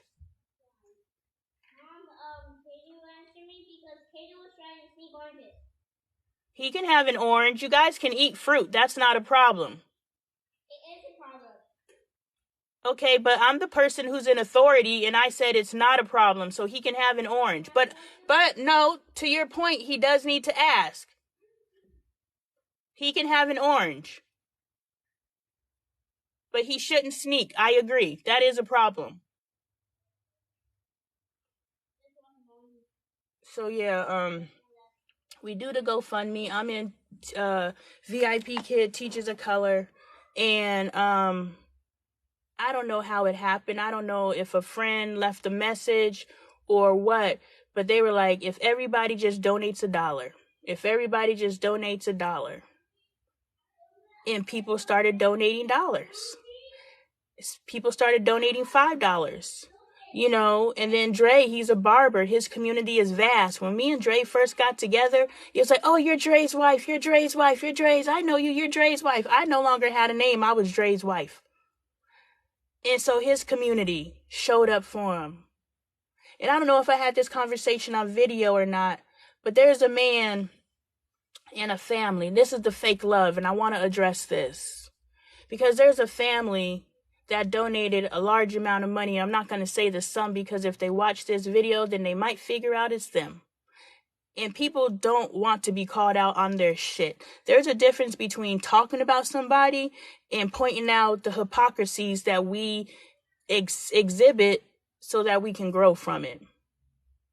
So y'all receive it however you want to. All y'all be like, you be talking about your husband behind his back. No, I don't. I say the same shit in his face, and he already knows what it is. Are we growing or not? If we growing, then I got to talk about some stuff. If you don't want people to talk about stuff, don't do stuff worthy to talk about. Sips my Mio tea. Merch available at LoneeTaylorArt.com. Yes. Get yours. And so there was this person or this family who donated a large sum of money. And I know that they donated, knowing this personality type, I know that they donated that large sum of money so that they could say that they donated this large sum of money. So that when the conversation is had about Dre's GoFundMe, they could say, yeah, and I donated, blah, blah, blah. And I hate that there's people out there, but that's what it is. People want to do good just so they could be seen. That's how they find their value. I get it. Your motivation's off, but your actions are good. Good action, bad motivation. So anyway, this same person that donated this large sum of money on the back end, when they wanted to talk about how we mismanaged the money, which everything for Derek came up to $18,000. I have the receipts. I gave Dre $1,800 because he didn't work for an entire month and we needed to pay our bills. So I was like, I'm going to take $1,800 of this and I'm going to put it towards our house so that we can afford to live because you haven't worked for a month. But the rest of it, and I don't know if my math is off, I know I took $1,800 and whatever the difference is, that's what went to the funeral. That boy had a beautiful, beautiful send-off. And it was off the backs and the strength of our community. But when they started talking about, ain't no way that funeral cost $20,000. They fucked that money off. They living off that money. First of all, do y'all really know how far $20,000 goes? It don't go that far, especially when you have $10,000 worth of bills a month. And back then, we used to have some serious ass bills. So you sit here thinking we riding high off of paying for this entire funeral, and there's enough money left for us to fuck off. Like, you ain't ever paid for a funeral before. And it shows. And Lord willing, you don't have to. And so the person who donated this huge amount of money is now in the center of the conversation talking about, yeah, and I donated this money. So you see how they took something that they did for good to get attention on the positive side. Now they are using it on the other side to talk shit. But you call yourself my brother. You call yourself my friend. This fake love, we have to stop this fake love shit. If we down for each other, we down for each other. And if there's an opportunity to talk about your friend, you bypass that. Bailey or Angel in there on the phone with her friend talking about two people that ain't on the phone. I was like, you need to be mindful of when you talking about other people. If it ain't got nothing to do with you, don't talk about it. Why are you talking about somebody else? Why do you find somebody else's life so interesting that you would rather talk about them than yourself? And then when I ask you about yourself, I don't know. Well, you need to invest more time in figuring out yourself than worrying about what the next man is doing at the lunch table. We don't give a fuck about what they eating for lunch. What are you eating for lunch? I don't know. We don't care about what the next man is thinking. What are you thinking? I don't know. We don't care about what the next man is wearing. What are you wearing? I don't know. Well, you need to figure that shit out, because if you don't know yourself, who the hell knows you? Who the hell knows you? So I think I finished the Derek. I think I finished the, the cautionary, be mindful of taking your kid's phone as punishment. Make sure your kid has an ID card. Make sure your kid knows if somebody is around them doing dumb stuff. If they're in a car with a friend who's driving stupid, ask to get out the car. If they're in a car with someone who's drinking and driving, ask to get out the car. Don't be like, I'm so afraid to call my mom and let them know that I've been drinking and smoking that I'm going to subject myself to life or death. No, I don't care if you call me high. I don't care if you call me drunk. Just call me. I'm not going to get on your ass because I was drinking and smoking when I was 12. And maybe that's why I'm so accepting. And Dre's like, just because you did it doesn't make it okay for them to do it. No, but it means I understand. But the difference is I wasn't watched over. I wasn't looked over. Nobody gave a shit about me. That's why I was out here drinking and smoking. My kids are exploring and doing kid stuff. Now, because they could come to me and talk to me and I understand, I can guide them through it. And then they could just have a phase where they're just trying to fit in and everybody's drinking. Let me try it. Bailey doesn't like alcohol. Bailey did all the little dumb stuff. Like one day in middle school, one day, one of her friends, thank you so much for the love. One of her friends brought their grandma's medication to school. And Bailey took some of the pills. And this is 7th grade. Bailey passes out at school because she's just so lethargic because she's taking random prescriptions. And I'm like, Bailey, this shit don't make sense. And at that time, I didn't know how to parent. I didn't know how to guide. I didn't know how to do any of those things. You know, I was just like, that's dumb. You're going to end up strung out. But guess where? Hold up. I'm going to have to pause this real quick because this is stupid. Hold on.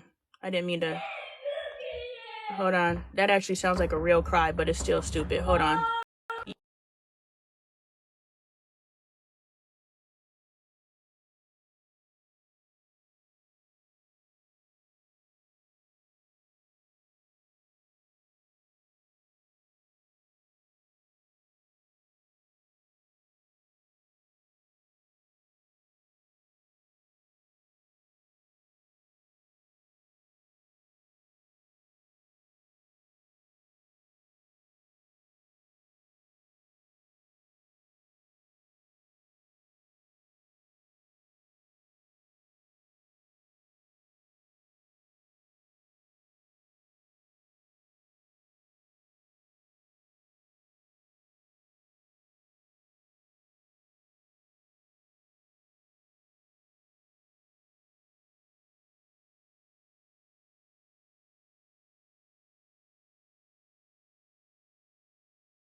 Man, I'm gonna get these kids together eventually.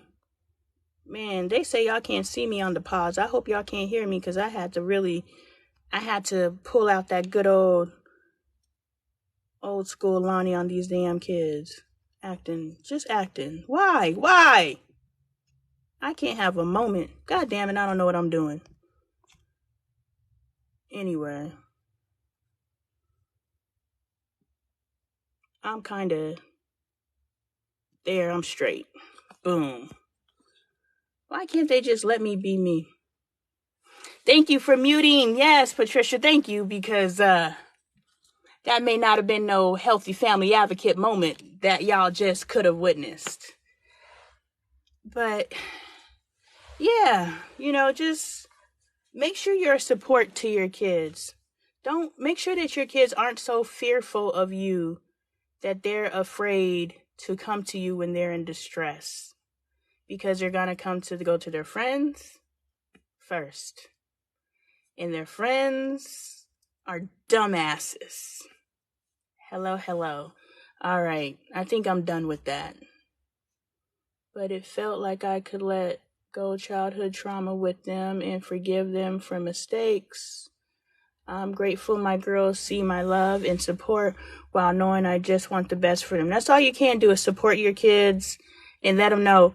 My kids literally hug me and say thank you in the midst of being punished, because punishment doesn't need to be where I'm tearing you down and making you feel like shit. Punishment should now be changed to redirection. I'm not punishing you. I'm redirecting you. I'm not correcting you because I'm not saying my way is correct, but I'm redirecting you. I'm giving you more information so that you understand how you can potentially navigate this the next time. So we need to stop putting our kids under our thumbs, putting them on equal ground, because that's the way. Do you want to spend the last 2 years of your child's life growing them up? I had a conversation when Bailey was 15 with this guy, which totally changed my parenting perspective. This is another fake love person. My husband was a barber, so he worked with a bunch of fake motherfuckers, but it ain't my job to raise them. It's my job to teach my children not to be fake. And so one of the guys I was sitting down with, he was like, if you can, allow Bailey to have as many experiences as she can while she still lives with you. Because my mom kept me under such strict blah, blah, blah, that when I got out of my mom's house, I didn't know what I was doing. But I'm too prideful to go back to my mama and ask her for help. So now I'm talking to my peers. Now I'm doing all of these things. This man planted this seed for me. So this advocacy that I have, putting your kids on equal ground as soon as possible, happened from this conversation. And it's proven through my relationship with my daughter. Has my daughter done things that from a parent perspective I don't want her to do? Sure. But from a human perspective, my daughter has experienced things and she's been able to come home to me and say, hey, Mom, this is what I experienced. And I'm like, yeah, what did you learn from that? This is probably how you need to handle this the next time. I am not condoning, but if you gonna do it, let's talk about it so that the next time you experience it or the next time you see it coming, you recognize it. You ain't got to go head on into some bullshit because I'm helping you. So he said, release control of her so that she can figure out who she is and she could come to you and guide you. Or you can guide her. And then the second part that I received from that is now I'm creating a bond with my daughter. So now she's not afraid of me. Now she's used to coming to me for advice. So when she turns 18, it's not like, well, I could give you advice. She's like, I never talked to you. I went 18 years and you were just like, you're a child, stay in a child's place. I ain't talking to you about that. But now that I'm 18, we could talk about it. Well, I don't want to talk to you. I want to talk to the people I've been talking to for the past 18 years. That's who I'm going to continue to get advice from. And a lot of them are TV. A lot of them are their peers. They're dumbass peers that are being raised by somebody's dumbass. That's who's telling your kids how to navigate this life. No, you need to tell your kids how to navigate this life. And you need to have as many years of tutelage as possible. Which means you must stop treating your child like a child as soon as possible. Because you need to raise the best functioning adult possible. And because you're trying to figure this shit out. However old you are, 22, 26, 30, 40, 42, still trying to figure this shit out. Why am I still trying to figure this out? I should be trying new things, not trying to figure out myself. I should have been able to figure myself out safely in a safe environment within my home with the help of my parents. So that's what I advocate for. My dad owes $99K, passport and license suspended indefinitely. That nigga can't even pay that $99K and get his ass out that hole. He's just like indefinitely. He can't even drive. Shit. That's the trap game. Because they know our men tripped themselves up. And they were like, that ain't nothing but the system. That ain't nothing but the system. And that really breaks my heart for our men. That really breaks my heart. I'm not giving any type of, deadbeats are deadbeats. I got two. And I'm happy there's some controls in place. You ain't gonna do right by these damn kids? Well, you can't travel. Oh, that sucks. Fuck you. But they're really just, for the unaware who don't know, like my husband, like I said, he was giving her money. So when she filed child support, all the money that he gave her just went into the arrears. Because when you go and file child support, they're like, those are gifts. That wasn't child support. Those are gifts. In the state of Arizona, I don't know about other states, but in this state, it's a gift. And so those thousands of dollars, those paying her rent and giving her money and buying food and all these different things because he's taking care of his children, she didn't have the integrity to say, yes, he's been paying me. Now, when I went, and I say integrity because that's what it is. When I went to file child support for Bailey when she was however old she was, they were like, and he came with his big stack of all his receipts and his money order receipts. And they were like, sir, those are gifts. Then he looked at me and he was just like, has he been paying you child support? I was like, I want child support from today forward. I don't care about yesterday. He did whatever he did. He did it consistently. He did it inconsistently. I don't care. But his inconsistency, these are moments. I'm not going to file child support. You're paying child support. I'm not going to file child support. You missed a payment. You slacking. See, there's my stand, or there's my baseline. This is where I'm going to cut this off. And now I'm going to go file. But because I'm filing, I'm not filing because I'm trying to retaliate at you. I'm filing because you going to help take care of this kid. And you're either going to do it willingly or you're going to be forced to help take care of this kid. That was my mentality back then. I don't really know what my mentality is today, but my mentality then was, oh, you're going to take care of this kid.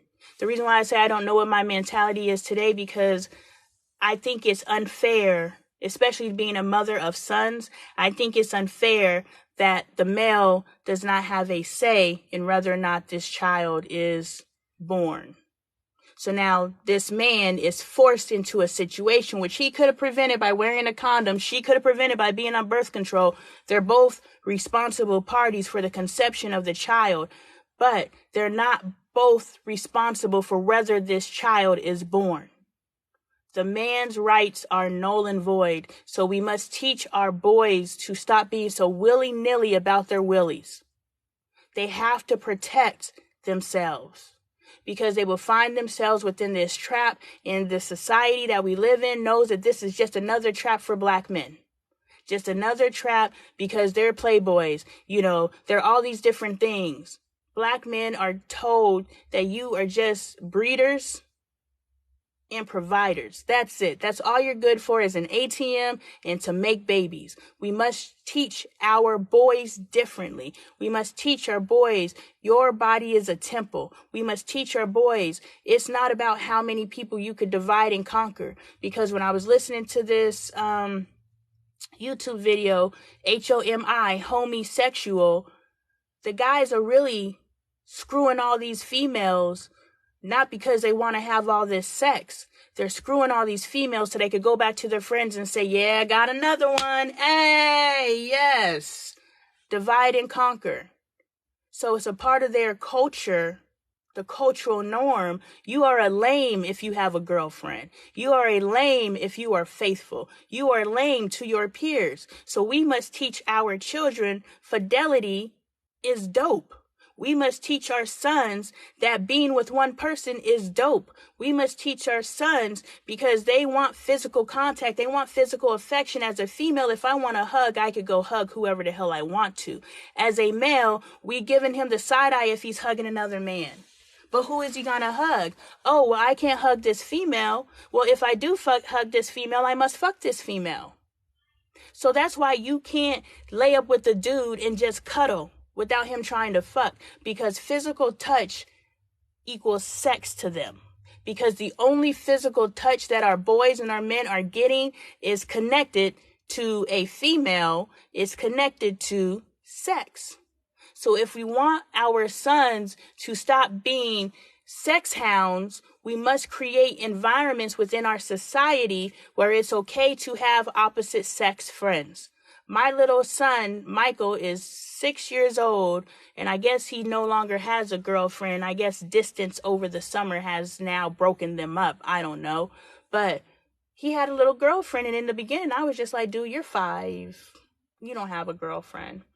But then I was just like, why can't he have a girlfriend at 5 years old? And he is now beginning to understand that having an opposite sex friend, having a girlfriend, does not equal sex. Your girlfriend is someone you hang out with. Your girlfriend is someone that you go and have fun with. Your girlfriend is someone that you create positive bonds with. Your girlfriend is not someone you just come together with to have sex. So I am allowing my son to have a girlfriend at 6 years old. Why? Because now he can go on play dates with the opposite sex, and he understands that, oh, I can have friends that aren't boys. I can be friends with girls. And while I'm being a friend to this girl, we're not doing any of that extra stuff. No, we're just kicking it. If we want men to know how to just kick it with the female, we must allow our daughters to be able to hang out with the opposite sex. And in that, we are monitoring it. We are present.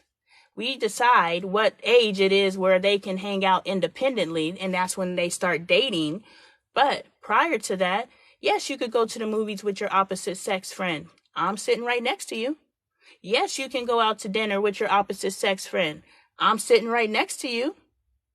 But yes, you can have those experiences so that when you finally get that opportunity and that little boy is like, well, I fed you, it's time to have sex. So I was like, well, boy's been feeding me or taking me out to lunch since I was 10 years old and I ain't never have sex. So why am I going to start now? So we now are setting a training ground or a classroom, because my life is a classroom. We are now setting a training ground where our children or our little girls know that sex is not payment for a meal. We know that our little girls know that sex is not a requirement to hang out with the opposite sex. Even though the guy that they're hanging out with believes that, our child knows that. And on the boys' side, when we're raising sons, they need to know that sex is not a requirement to be around the opposite sex. I don't care what your little dumbass peers tell you. I don't care if they're like divide and conquer. I don't care if they're like as many females get you more high fives and more ups and makes you more popular in our group. Well, damn it, I'm going to be unpopular. Because I'm going to have some goddamn respect for myself and some goddamn respect for my body. And I ain't just fucking anybody. They got to earn myself. My daughter said, because I was taught her, you know, I might be a former gold digger. I don't know. But what I'm saying is I taught her, your pussy is power. You are sitting on a gold mine. Because that's what they want. Men achieve status so they could get, men achieve, money so they could get, men achieve all these different things so that they can get, they dress the way they dress, they do all these different things. Yes, so they can impress their peers, but what's impressing their peers? The acquisition of. So if you know that, you are not coming up off that thing until you get what you want out of them. Now, that's coming from the gold digger, I'm working this thing however I can work them. But let's move it over into, I just know my value. I know what I'm worth. But the really cool thing about my daughter is she was like, I feel that I shouldn't even give these people my time. They ain't even worth my time. I was like, boom, high five, sis. Level that shit up. You don't even get to be in my orbit unless you worthy. And that's what we need to be teaching our sons. We're teaching our daughters. We need to be teaching our sons. Everybody ain't worth your energy. Everybody ain't worth your conversation, especially if we teaching our kids to have some value-ass conversation. This is value conversation. Talking about sports and shit like that, that's bonding, and that has its place. But when you truly digging into somebody's soul and making connections and building bonds that are like, damn, I know myself better because I talk to your ass. Everybody ain't worth that. And you know it because you either going to be received or you going to be disregarded. And you know real quick. My husband disregards me all the time. We were having a family conversation last night, and he always just puts his little headphones in and goes about his business. And I was like, Dre, how come you never join our conversation? He was like, because y'all just go on and on and on. I was like, well, if you joined the conversation, you would be having a wonderful conversation with us.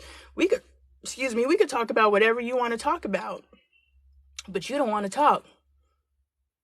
Except for topical stuff, and we don't want to talk about topical stuff, so we have a disconnect. We're working on it. I don't have any. My husband says he wants to be cremated. I want to be put in a sack and buried under a tree, and if that's not possible, I want to be cremated and sprinkled around a tree. Sprinkled under a tree, plant a tree on top of me, because I want people to still come and be able to visit me. Trees have life. So come talk to me. I'll be at a tree. Anybody can come. Yeah, don't $20,000 to put a body in the ground. I understand it's a child, but my ass, just burn my ass up and sprinkle my ashes under a tree. We good. Don't spend that money on me. Please don't. It's a waste of money. It's a moneymaker. And that's another way they make money on us. If we keep killing each other, they either going to make money off of us in the prison system, or they're going to make money off of us on the death side. So it's all a business, and we just feeding that business by having ops and having problems with people and ready to pop off at a second notice. Just because you got a gun on you don't mean you need to use it. When I first started carrying a gun, I was like, these motherfuckers really don't know that they could be dead right now. Like, this is crazy. We out here popping off, and I could truly pop off. So we have to understand, first of all, we don't know who we're talking to, so we might want to keep that pipe up to ourselves. But also, just because you carrying don't mean you gotta pop off.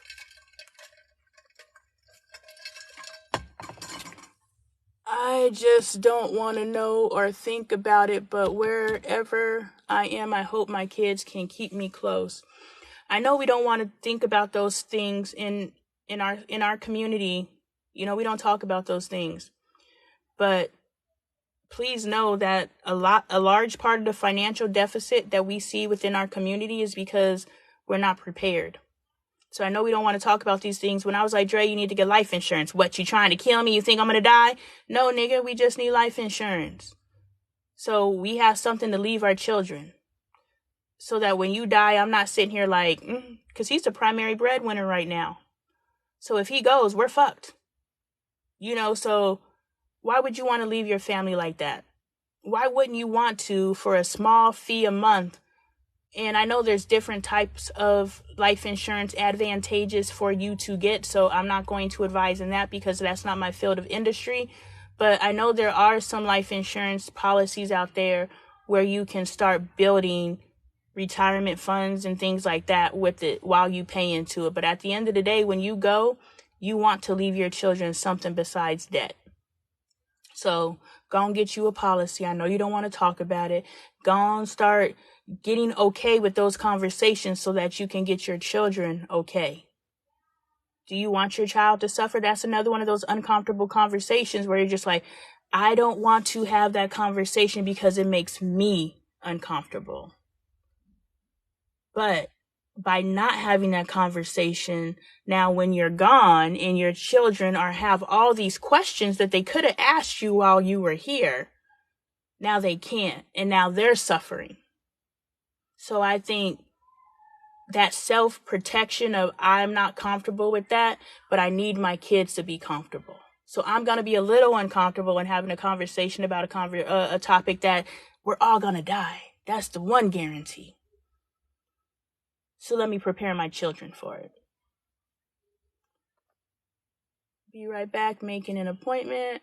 It's all right, Carby. I got you, friend. You always here. Thank you so much for sharing the live. Thank you, thank you, thank you.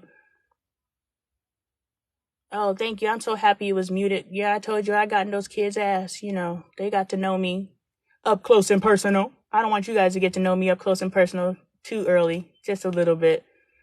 Yeah. All right, I think I'm caught up on all. Hey, big bro, I know you done dipped on me already, but hey, how you guys doing? Oh, I sent an invite? I didn't mean to invite somebody, so I'm sorry. So what are we talking about today? So I wanted to introduce you to some of these books that I've been reading and just the crap I got going on. Oh, but before we get into that, I told you yesterday, those of you who came, see, and that's the beautiful thing. Y'all know how it is with children. Y'all know that sometimes you got to pipe up on them and let them know. But yeah, they was out there on the fuckery luckery, so I had to check them real quick. But yesterday's live, I started talking about marrying your best friend or marriage. Are you married to your best friend? And, I got sidetracked, good old Lonee Roller Coaster. So I wanted to revisit that because, historically they always said you need to keep you and your spouse separate. You have to keep some sort of something between you. You need to have your best friend over there and then your spouse over here. So you pretty much just go to your best friend to talk about your spouse. A long time ago, my dad told me, because I used to call him and complain about my husband and my stepkids, and he was like, look, little girl, that's what he said. Little girl, you chose that man. And you knew when you chose that man, those kids came with him. So you need to stop calling me and complaining to me. He said, this is your choice. See all these damn seeds that have been planted in my life that I'm just spouting. I'm like, I don't know where it comes from. My dad literally told me, you chose this family and now you're complaining about it. So either you pack your shit up and you come move out here with me, or you be quiet because you chose that man. And that is the last time I called my father and complained, but I have definitely called other people and complained. No, I don't complain about my husband anymore because I chose him. I finally internalized what my dad was saying. If you choose a situation, why are you complaining about your choice? Take some fucking accountability and say, I need to make a better choice, or I need to be able to live with my choice. That was me. I was like, damn, she wants to speak to me. Why? I'm nobody. Oh, I'm so sorry, Nicole. Oh, that's my buddy, Nicole. How are you? You are definitely somebody, and don't ever say that about yourself.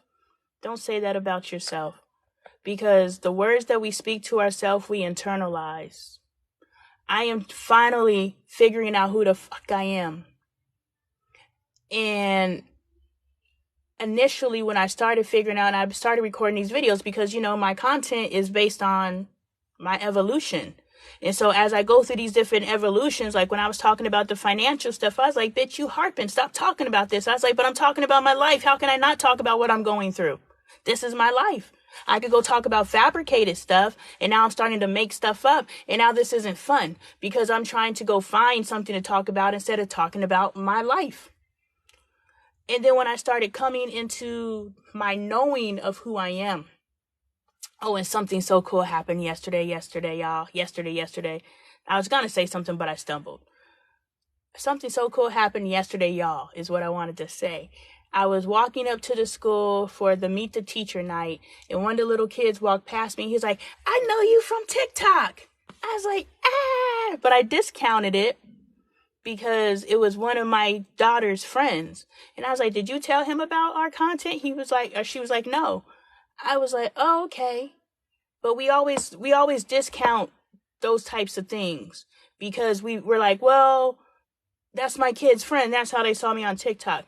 I don't care how they saw me on TikTok. I have been waiting for someone to recognize me from TikTok. And yesterday a little boy was like, I saw you on TikTok. And I was like, yes, I am making an impact besides my little friends and family. And I've actually ran into somebody who knows me off of TikTok. So that was cool for me.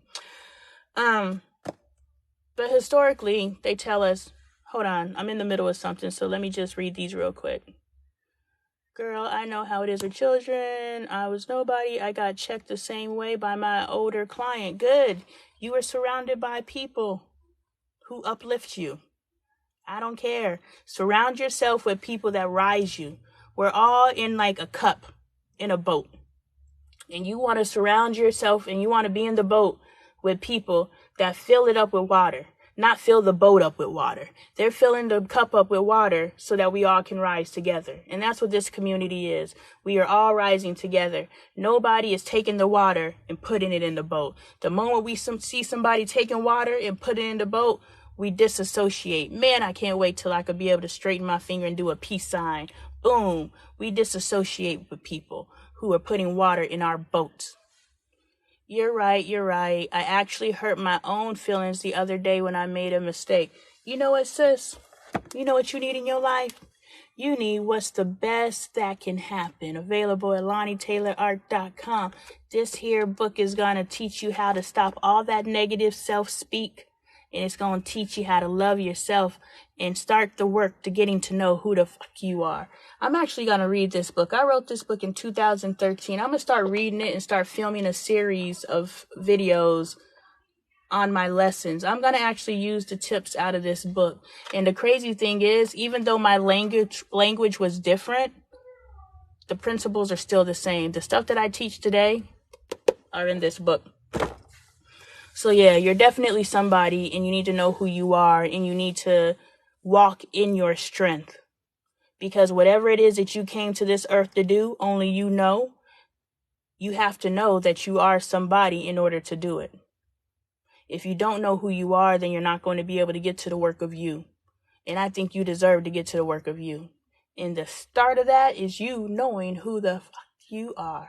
And that is my content that's rolling. I won't know my content that I'm recording right now is just, it's crazy. It's my life. Cause I feel that now is the time. You're welcome, babe. I know that now is the time for me to start demonstrating what I'm talking about. I'm demonstrating on these lives, and I picked it up from these lives. I was just like, because my kids coming in and out and all this different stuff, and you're actually seeing how I am treating my children like equals. I am giving them choices. I am doing these things. And so I know a lot of you guys, you're just like, okay, she said do this, so I'm trying, but I don't necessarily know how to execute it. So the content that I'm starting to roll out, I'm starting to do different. So today is Thursday, so I'm doing Throwback Thursday. So I'm publishing older videos so you can see, you know, them as babies. You can see me 20 pounds heavier. You can see Dre with a black beard, you know, but you get to see and listen to how we interact and we talk to each other. And you can see the difference of how we talked and interacted in 2019 versus how we talk and interact in 2023. So I'm starting to include different types of content. You know, I know a lot of you guys follow me because of my art, available at LoneeTaylorArt.com. You guys follow me because of my art, but I don't publish my art enough. So, you know, every Sunday I'm gonna start posting art related content for those of you who are interested in that. So a lot of the content that I'm pushing out now is centered around how my family lives so that we can start actually practically applying this information. Thank you so much, Nicole. I'm excited about what's going on. I don't even know what's going on, but I'm excited. I was just thinking this the other day. I was like, how am I in the best place of my life and the worst place in my physical life? Like my spiritual world for the first time is just like popping off. Like I know what the fuck is going on and I just got to keep putting one foot in front of the other for the first time in my life. But my physical life is just like, and I was like, but the kicker is I'm maintaining perspective. You know what I'm saying? I'm not woe is me. I'm not any of those things. Every once in a while I get into that energy. But for the most part, I'm just like, this is crazy how everything is going right and going wrong at the same time, right? But is it truly going wrong, or is it a separation of things that no longer serve me? I can't ask God to remove things that don't serve me, and then when God starts removing things that don't serve me, I'm like, hold on, hold on, I wasn't ready, no. But I just don't understand why it has to be the free fall. Why does it have to be like, you're, no, that's what the parachute open. Like, why does it have to be a free fall? I'm so sick of the goddamn free fall. God, just let me go from glory to glory. Where is from glory to glory? I'm trying to get on that track. I was watching a video of you just now and I saw laughing my ass off, and I was laughing my ass off. Thank you. I hope that I am able to make you guys laugh. I'm able to make you guys think. I'm able to make you guys have discussions with other people. You watch one of my videos and you share with someone, or, you know, you watch one of my videos and you're able to evolve yourself. You know, I hope I'm not just out here just telling my business. I know this is me knowing who the fuck I am, right? I know I'm not just out here telling my business. Someone said, it's not oversharing, it's authenticity. So I'm not oversharing, I'm being authentic. If I'm not talking about myself, what am I talking about? What else is more important than me? Nothing. What's more important than me figuring myself out? Nothing. How about I put a camera in front of me and I do it? And I can help other people figure out there is nothing more important than you and figuring yourself out. Boom. That's why in 2013, God was like, I need you to start telling all your damn business. And I was like, okay, I can. And I started a blog and I started telling all my damn business. And then, you know, video started and I started vlogging and telling all my damn business. And I went through a phase where I was trying to be inspirational and put all the inspirational quotes together. And it's so crazy. I would do the audio piece. And when I find those old videos, I just sound so, no, bitch. It didn't go nowhere because you wasn't there. You didn't know who the fuck you were. How can you inspire others? Look, there's the spirit side. The spirit side will attach to those superficial feel-good moments, right? But the soul who knows who, what, when, where, and why about you, but you refuse to tap in, they're not going to attach. So that feel good stuff, it feels good while you're receiving it, but you walk away and you can't really apply it because they don't know how to apply it. They probably just Googled a quote and they shared it, you know. So you don't know how to apply that feel good vibe. And when you walk away, you feel like you felt before you encountered it. So if there is someone who is making you feel good in the moment, and then when you walk away, you feel the same, that means they have not connected to your soul. But that's not saying that they aren't capable of soul connection, because there's probably some people who don't connect with me. But the people who can't connect with me probably don't even like what the fuck I'm talking about. I'm talking about when you like what they're talking about, you go and you sit in church for 2 hours and you feel like, yes, I could conquer the world. Yes. And then you leave and you go back to your old life and your old thoughts and your old philosophies. And that doesn't mean when you get in your car, you start listening to your gangster rap. I listen to gangster rap to church and I listen to gangster rap from church. That doesn't mean that I'm not able to internalize what's happening. What I'm saying is how to discern if there is a soul connection there is it felt good on the outside and it feels good on the inside. But it can only feel good on the inside if you are connected enough with your inside to apply the feel good vibes.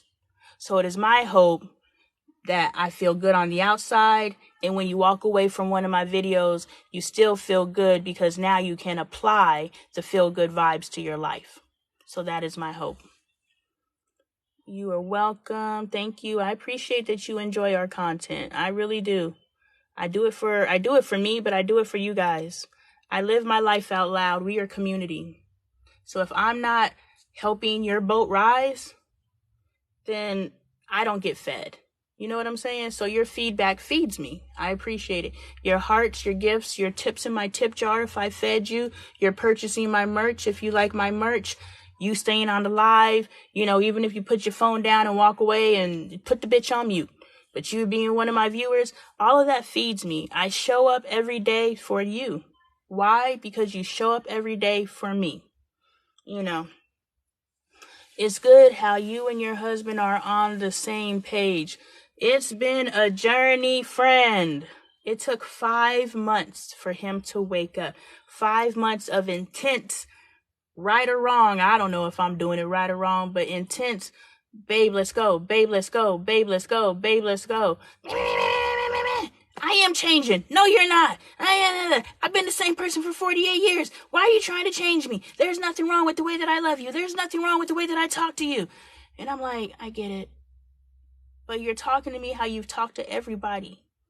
And I'm Lonnie. And I want you to talk to me like Lonnie. And I've talked to you how I've talked to everybody. But you're Dre. And I want to talk to you like Dre. But in order for me to talk to you like Dre, you have to tell me how Dre wants to be talked to. Handle with care instructions. Or what did I call it? Standard of care instructions. We have standards of care. We must tell people our standards, and our standards are in the forefront, not the background. We don't deal with somebody and then try to enforce our standards. No, we don't even let somebody in unless they meet our standards. And we have to be really clear on what our standards are. He needs to drive this kind of car. Man, if I had those kind of standards with my husband, we wouldn't be together. My husband didn't have a car. He was Ubering everywhere, but he had enough money to Uber everywhere. My standard was stability. I just wanted stability. And he said, you know, why don't you let me love you? And I was like, well, I tried everything else. I'm going to try love.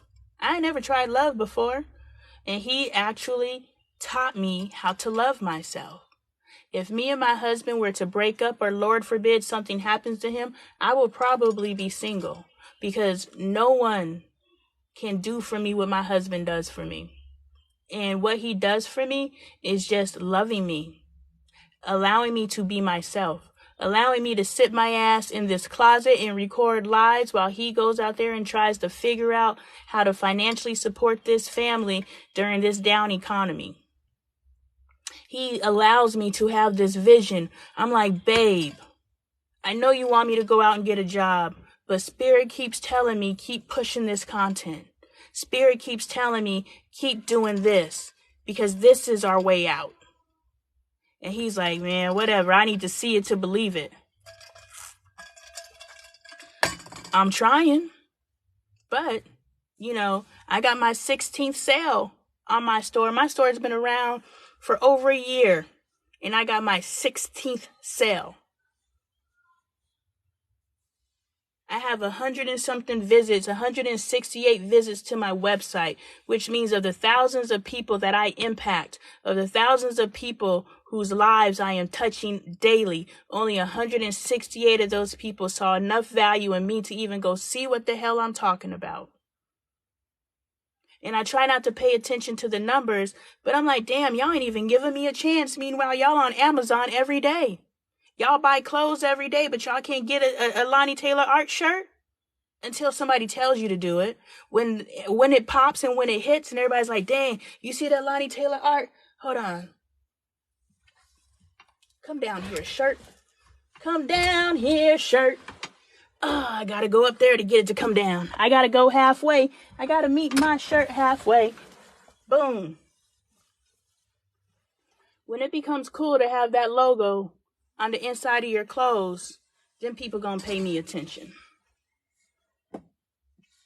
But I like the 16 people who are like, I'm gonna pay you attention whether I'm told to or not. Yeah. That hurts my feelings. I'm gonna get over it. I'm not saying you gotta buy anything. All I'm saying is I am feeding into you, and you can't even say, I'm gonna do you a solid and just go check your shit out. It just hurts my feelings a little bit. Not you, of course, just talking in general. Can you show the book again so I can screenshot it? See, boom. I go into that tangent and then read that question. There you go. What's the best that can happen? I wrote this in 2013. It was my spiritual awakening. I had to learn to love myself, but at the end of the day, anything that I talk about is all available at LoneeTaylorArt.com or Amazon. It says Lonee Taylor let's read this. Let's see what lies I was telling about myself. Let's see what my mask looked like in 2013. Nah, I thought I was doing something. I thought I was, but I'm doing it now. Lonee Taylor is an inspirational speaker, life coach, and author, unlike any other. Yes, dear.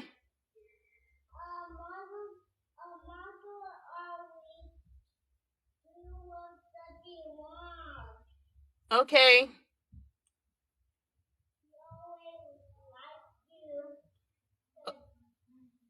Okay. Okay, tell him to give you your pillow back. All right, I hear you. She has brilliantly bridged the gap, bringing spirituality to the masses through plain language and easy to understand concepts. Sending her love into the world through her teachings. What's the best that can happen? Offers the tools necessary to cause a paradigm shift and the return back to spirit. The first in a 2-part series. I never wrote the second part. The first in a 2-part series, Lonee introduces you to the joy of purpose. First by conquering your internal world, and then by addressing your external. Expect lasting change and a true appreciation for all that life has to offer. Besides, what's the best that can happen? I love it. I love it. And then I got some yeah, that's the book.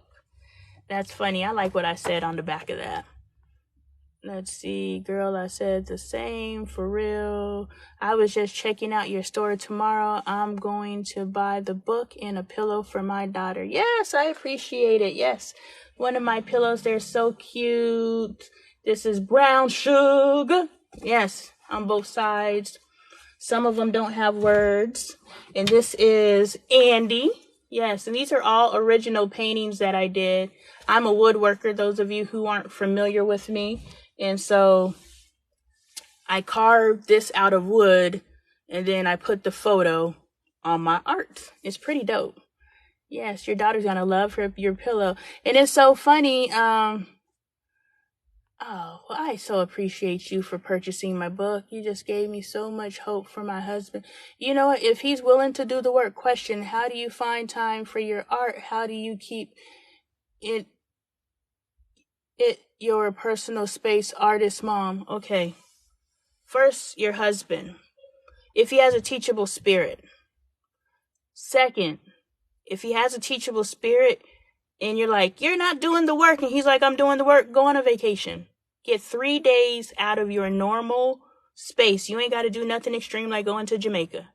You can just go anywhere out of your environment where you guys can move and live around each other. Because me and my husband, we don't live around each other, even though we're together daily.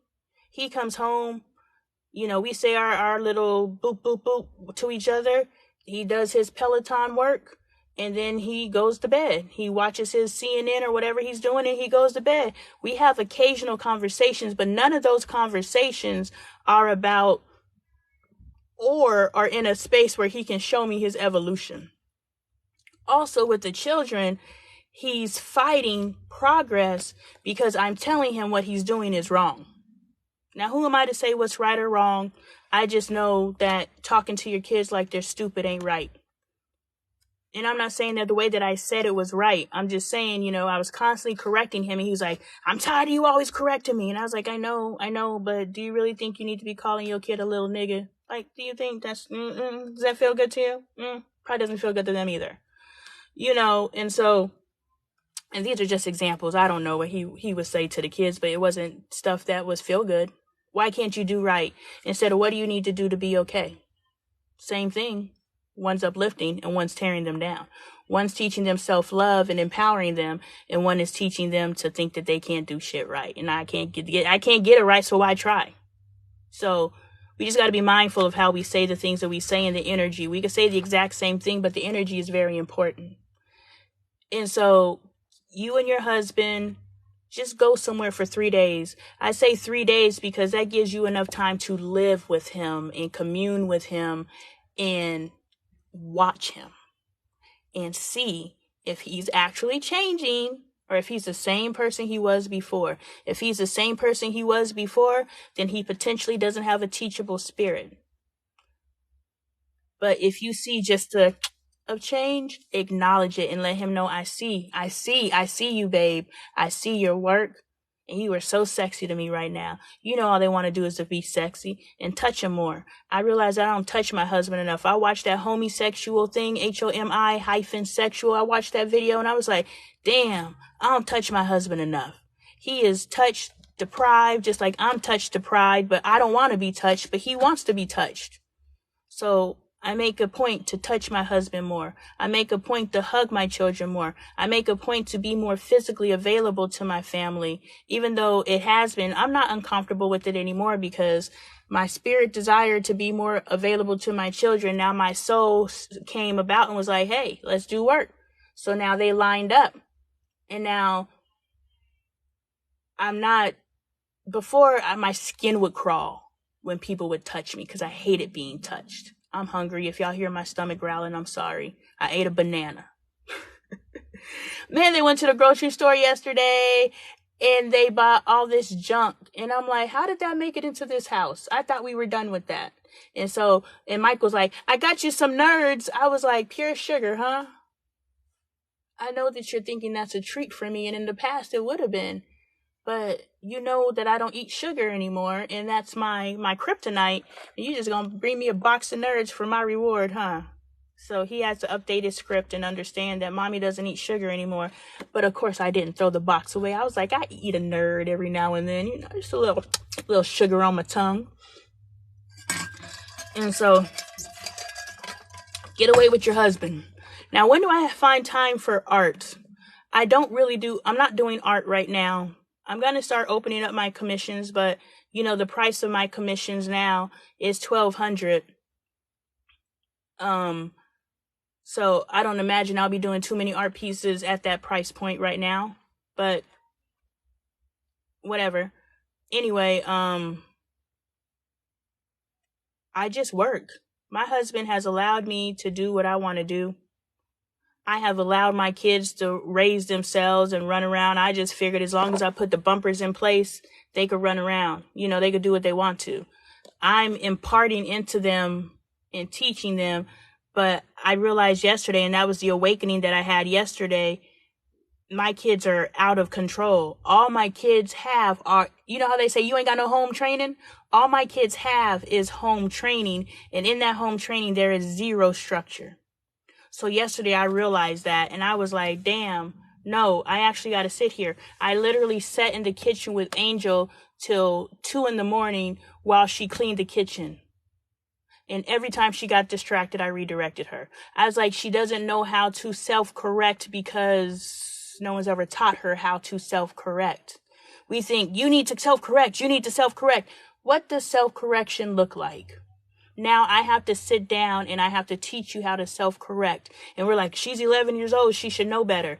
Who has taught her? Who has sat down with her and said, hey, put the phone down. Put the phone down.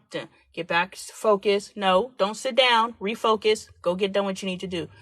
That's what some of our children need. Not all of them. Bailey didn't need that. Angel does. Michael and Caden do. That's why the oldest child has it the hardest, and I'm just theorizing.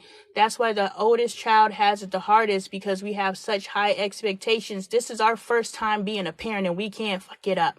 And so we are putting so much pressure on our oldest child to be perfect, whatever perfection is for us. And then by the time we have the second one, our pressure to be a parent isn't what it was with our first child, so we could relax. And then our pressure to be a parent, we've already proved it. To be a parent was a goal that we set to achieve or fail at. And those of us who choose to achieve or succeed at, we're really hard on our first kid because we want to succeed ourselves. We say it's for them, but it's truly for us. This is more my first time doing something, so I need to do it well, so I can be impressed with myself. And if we admit that, then we can stop being so damn hard on our firstborn. And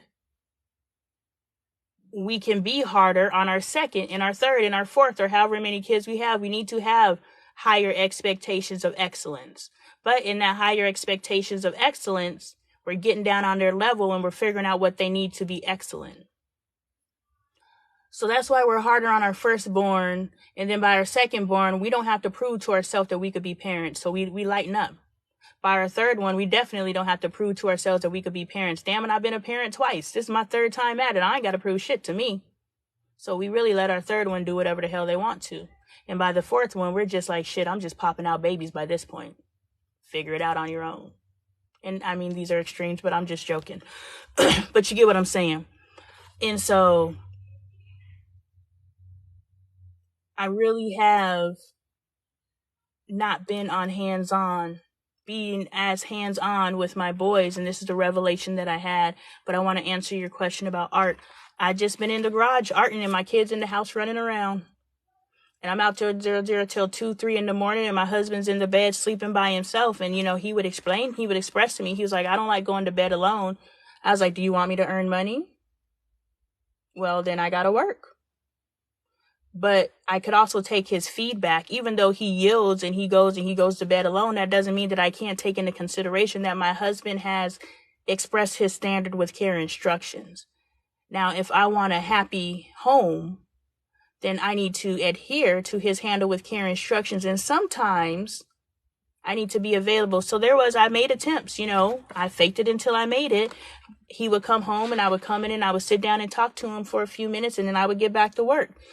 Sometimes I would come in and I was like, okay, at 8:00 I'm done working, so I could go in and spend some time with my husband, so I could be available, I would carve out time to spend with my husband, but I rarely would carve out time to spend with my children, because I feel just being in the home with my children is spending time.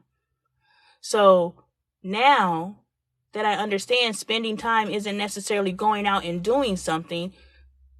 Like, if you want to go get your nails done, I can go with you. But guess what? The same conversation we're having while we're getting your nails done, we can have right here on the couch. We can spend time. We can bond here. We don't have to go and spend money. We don't have to go and do something. We can and we should, because we spend way too much time in this house. There's plenty of free activities out there that we can do, but we can always spend time. We can bond, which feeds the spirit, i.e., let's go get our nails done. And we can spend time, which feeds the soul, which means now we're having those life evolving conversations. And we can have those life evolving conversations at any time. That's why my husband's always like, you guys always just going on and on. No, we're spending time together. My daughter is getting to know how I think. My kids are getting to know how I think, and I'm getting to know how they think. And yes, we can sit and talk about what we think for hours. Why do we want to sit and talk about the next man's sports stats for hours? That's bonding bullshit. And I have said that I understand that is a connectivity point. I watched Drake connect with people in Jamaica over weed, and all these people are just all talking and vibing, and they're building all these bonds on the spirit side, the surface side, over marijuana. And I was like, okay, I can stop sticking my nose up, even though I do gummies, but I've always had a problem with weed smokers. But my husband's my pusher. He turned me out. I never did it, and then he bought me some gummies, and it's been ever since. I was sitting there the first time I was high on gummies, and I was like, this is why Dre is always high. This is fucking amazing. I'm just watching everything happen, and I don't give a fuck. I'm just like, I fully understand, and I've been high ever since. That's my husband's fault. But you should try it if you judge it. What the hell are they hollering about now? Like, why can't they just be in peace? Why must they hurt each other all the damn time? Why is playing hurting? Why is crying every 5 minutes commonplace? I know it's why, because I have not taught them anything different. And so these 3 hours while I'm working, which would be the art question, these 3 hours while I'm working, I am neglecting. So when I was doing my art, I was neglecting. So it's like, okay, in order for me to do this work, I have to acknowledge that, yes, in these 3 hours, I'm neglecting my child. Is this any different than, I think it's not neglect when you have your kid in daycare while you work, because now someone else is standing in for you in your absence. But when you have kids at home with you while you work, your child is not being watched. Therefore, they are being neglected. But if you gave your kid enough structure prior to that, then they can self-manage. You know what I'm saying? My kid should be able to sit down with some goddamn Duplo blocks or some goddamn Legos and play for hours. They should be able to sit down with a book. They should be able to do something. They should be able to sit their asses down and do something besides hitting on each other and beating on each other. So now I have to correct it. And I can't not correct it just because they're 6, 4, and 11. No. Something you should have been doing from day one, sitting down with your kids and creating structure for them, instead of just making sure there's no knives or the ways that they could kill themselves, and then y'all just run free. No, you should have been creating structure. You had to come out of yourself enough, just like when Carby said that she doesn't want to have that conversation. And Carby, I think I've been saying your name wrong. I think it's Kira and not Kyra. But anyway, I apologize if I said your name incorrectly. But like Carby said, that she's not comfortable having those conversations about death. You have to be a little uncomfortable for your children. So I could be a little uncomfortable if that means I got to sit in the kitchen for the next 2 weeks while she does the dishes at a decent hour to make sure she does it correctly and she does it completely, so that she can now start self-motivating, self-correcting. Because last night, I actually fed Caden, my 4-year-old. And my husband was like, man, fuck that nigga. I ain't feeding him. I was like, well, I am. You don't have to worry about it, because I am. Because Spirit told me the day before, if you want, because Caden threw his dinner away the day before. Because he's not used to eating healthy food. He's used to eating McDonald's. He's used to snacking all day. He's used to skipping dinner and then just going and eating a snack. And so I've accepted that for my children, because I have grew up and I still will snack instead of eating dinner. So my kids do what I do. I noticed that my kids don't care about their environment and they just throw their trash on the ground and they just do all these different things. And then I came and I looked in my bedroom and I was like, well, this is a mess. Now, my mess isn't their mess, but it's still a mess. So I can't look at my kids and be like, hey, why don't you care about your space when there's times when I'm off kilter and I'm not on my square and I don't care about my space. I was like, oh, I'm demonstrating it and I'm allowing it because I don't want to take away time from myself to correct my children. So all of this is me and my husband. Because I asked Dre last night, I was like, why don't we care enough about our stuff to maintain it? Like, there's things in this house that are broken and we're like, we'll fix it when we move out. Why are we going to live in this house for the duration of the time that we're living in this house and we're not fixing it because we're okay with brokenness? And he was like, gave me all the excuses. Well, you told me not to fix it and da-da-da-da-da. I was like, yeah, that's the screen door, because the screen actually, it makes sense that the kids can just go through the screen because they done ripped it out of the plastic. But it falls back down, so we don't have to keep yelling at the kids, close the screen, close the screen, close the screen. We don't have to keep yelling at them because they could just go through the screen. So it makes sense not to fix that. But why is the towel rack still not on the wall 3 weeks later? After you patched the hole. You patched the hole, but you have not finished the job. You were waiting for the whatever to dry. It's dry 3 weeks later, yet it's not finished. Why are we okay with living with brokenness? This is something we need to identify, because we want to have nice things. We want to have a beautiful home, but we aren't even doing the work to have a beautiful home. So that's something that I realized last night, and I was like, I have to check this, and I have to be more hands-on with my kids. And it's funny, I was on the live yesterday, I was like, why do I have to sit on my kids? I don't want to sit on my kids. I have to sit on my kids, and I should have been sitting on my kids when they were babies. Because if I sat on my kids when they were babies, I would be able to film this live, and my kids would not be running wild in the background. If I sat on my kids when they were younger, I would be able to do my art, and my kids wouldn't be running around and I'm trying to tell them that that's a saw. Don't touch it. It's a blade. Don't touch it. I just want to see. That wouldn't be happening if I would have sat on my kids. So now I got to sit on my kids. Thank you so much for buying the book. I was just checking out your store. Yes. Thank you so much. There's some dope stuff in there. Like, really, there's some dope stuff in there. If you think I'm dope and you think the things that I could potentially create are dope, give it a look-see. That's all I'm saying. All right, I am caught up on my comments. Felicia, let me just finish this. Felicia Shavari sent me this book, The Nudge. You might want to check this one out. I'm sorry, I didn't retain. I'm sorry, Nicole. You might want to check this one out because this is her spiritual evolution. It's so crazy. She messaged me and she was like, hey, can I send you a copy of my book? And I was like, sure. You know, sometimes I read, sometimes I don't. I believe that reading to regurgitate is not helpful. Reading to evolve yourself is how you should be reading. So I was like, sure, you could send it to me. And when I started reading this book, I started reading my life. What I'm going through right now, this spiritual evolution that is so, and I'll hold it up while I'm talking, so if you want to screenshot it, this spiritual evolution to where I am deconstructing myself, which means all the things that I believe to be true, all the ways that I spoke, the way that I carried myself, everything is changing.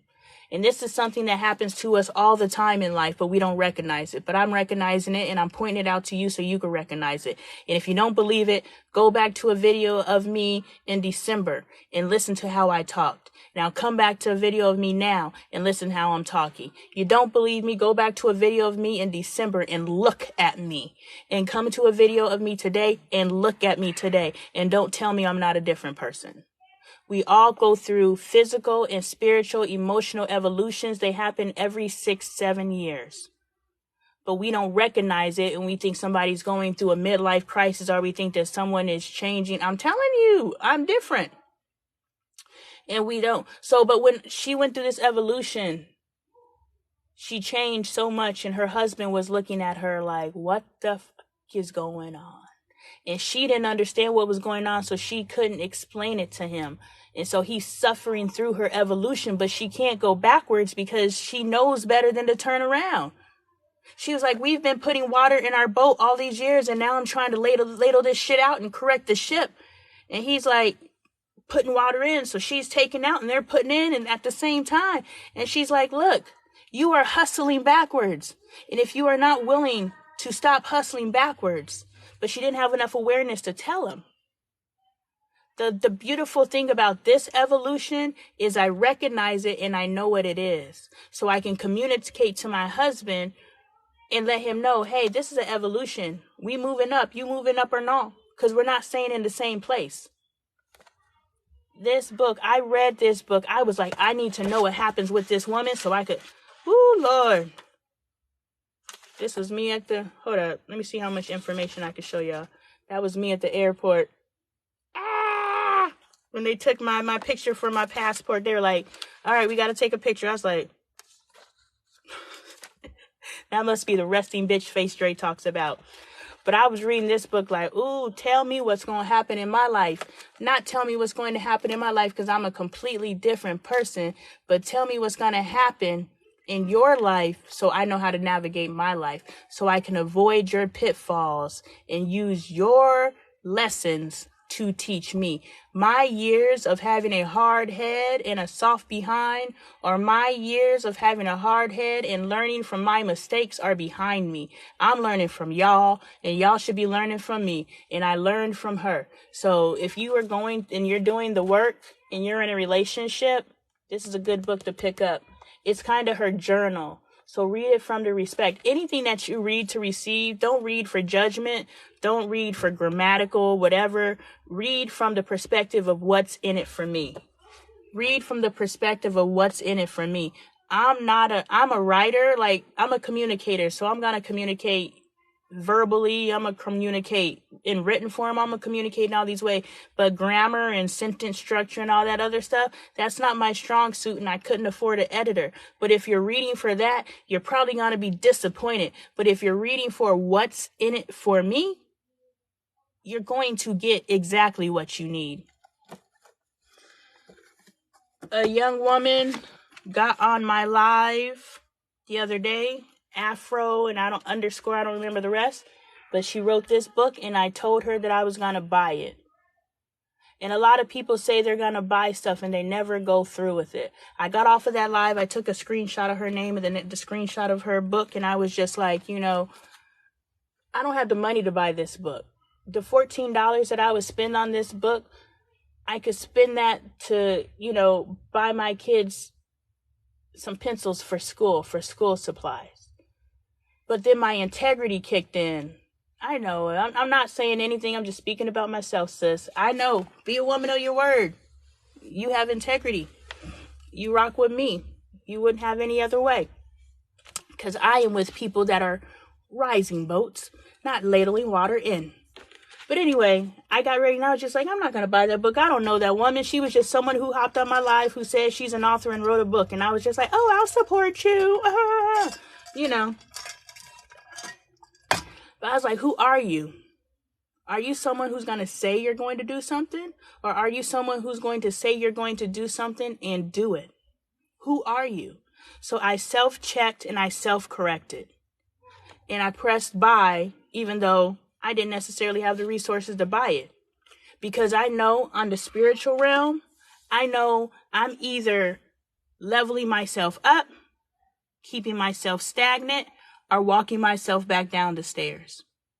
If I want to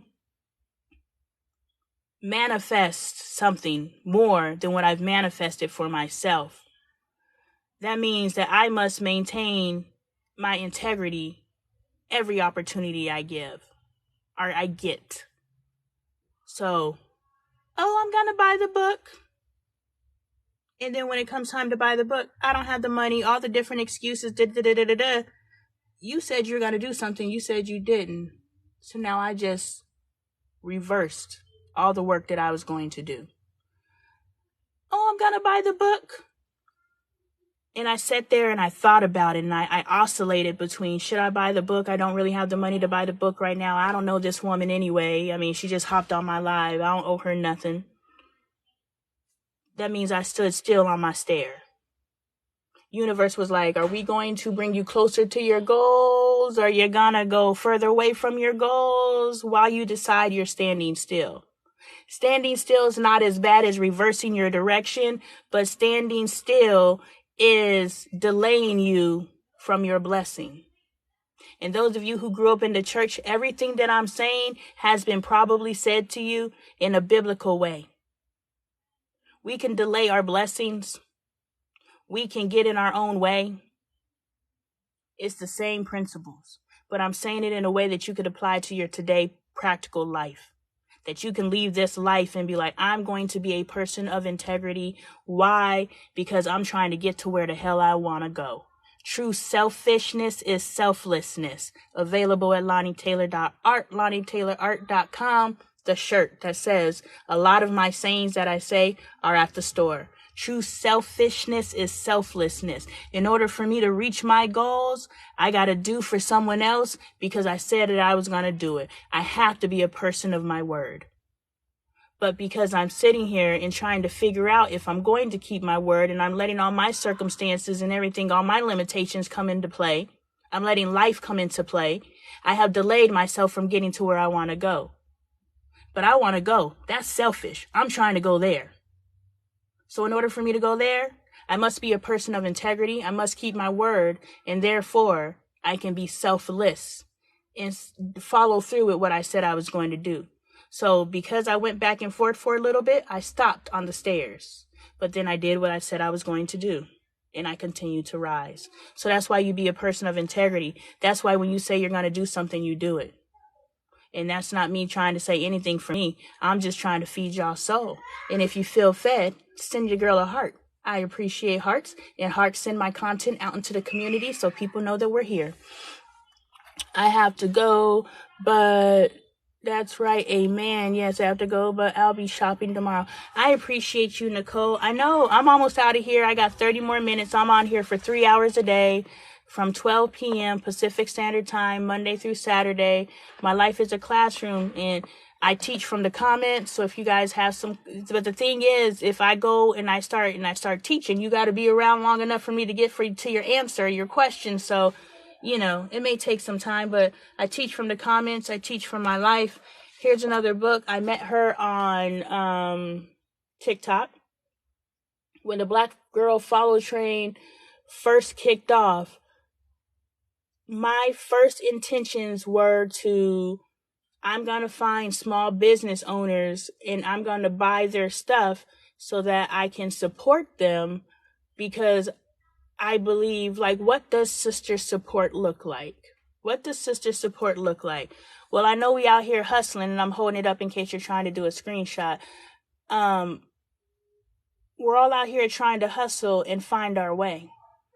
And so when Ebony Ferris Shoe came across my timeline and we started communicating and sharing comments and whatnot, and I saw that she had her link, always look, when you go into these pages, always look to see if they have a link in their bio so that you can support them, so that you can show some love.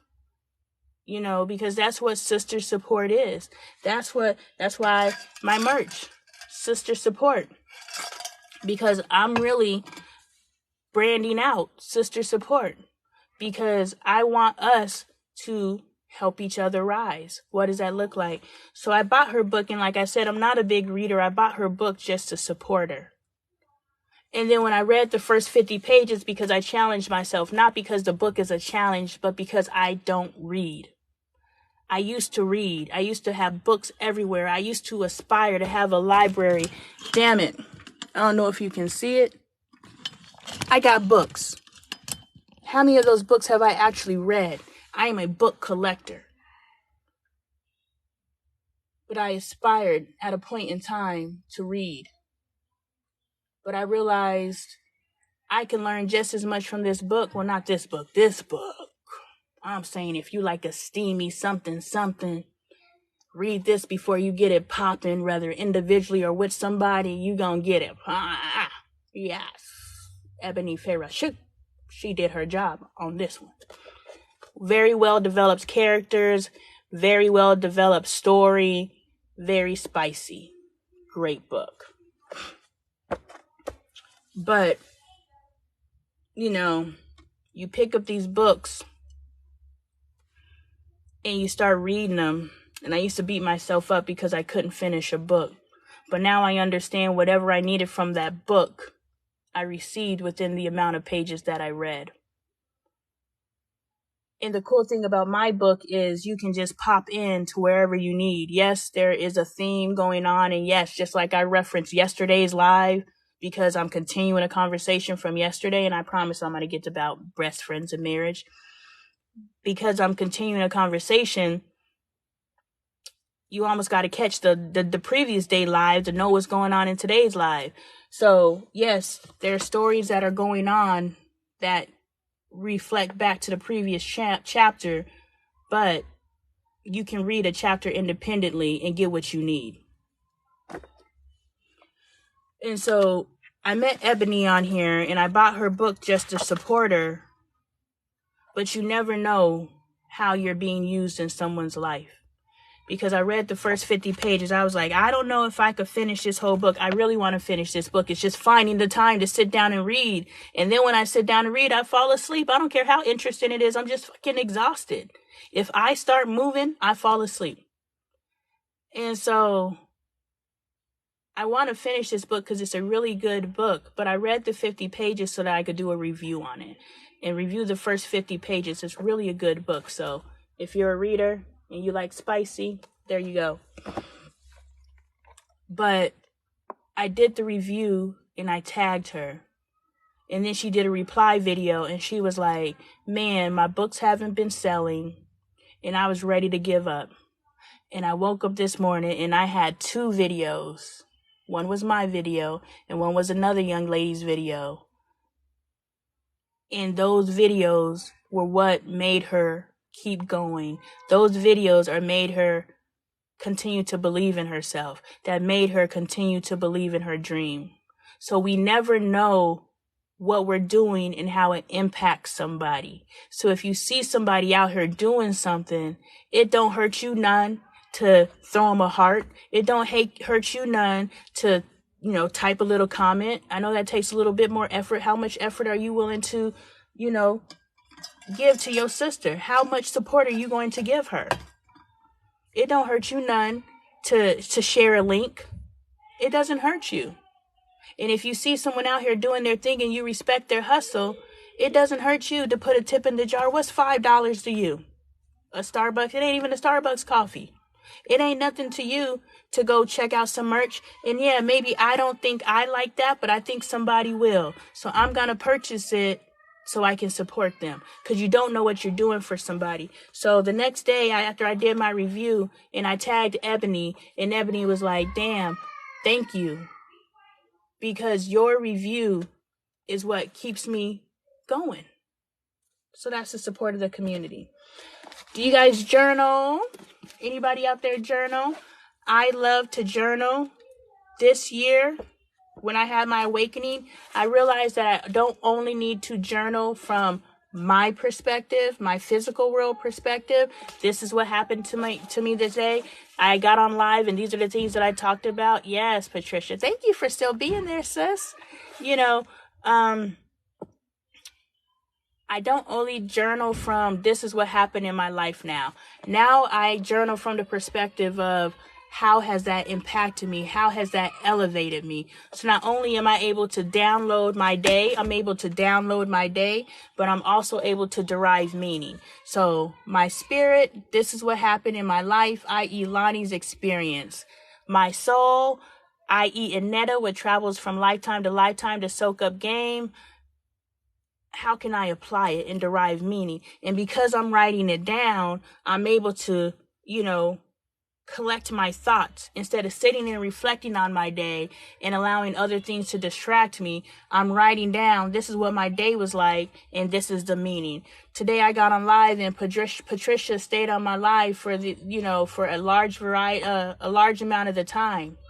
How did that make me feel? That made me feel like I'm adding value to someone's life. That made me keep going because that number didn't turn to 0. That made me know that Patricia values other people's time. Patricia is receiving something for herself, but Patricia's like, I'm also giving somebody something else. Patricia has a selfless spirit. I am attracting the right people into my tribe. So not only do I talk about what I experience, but I also derive meaning. So when I journal from both perspectives. I just brought this stuff in here to talk to you guys about. And then my vision board, I made this in June 2022. And I don't even know if they say you should do a vision board. And a part of me is like, well, damn, I failed. I don't have the big 5-bedroom house with the guest house and the $120,000 in my bank account and debt free and the 6 series. I don't have any of those things. But I have love. I have peace. My family's together. I know that prosperity is mine.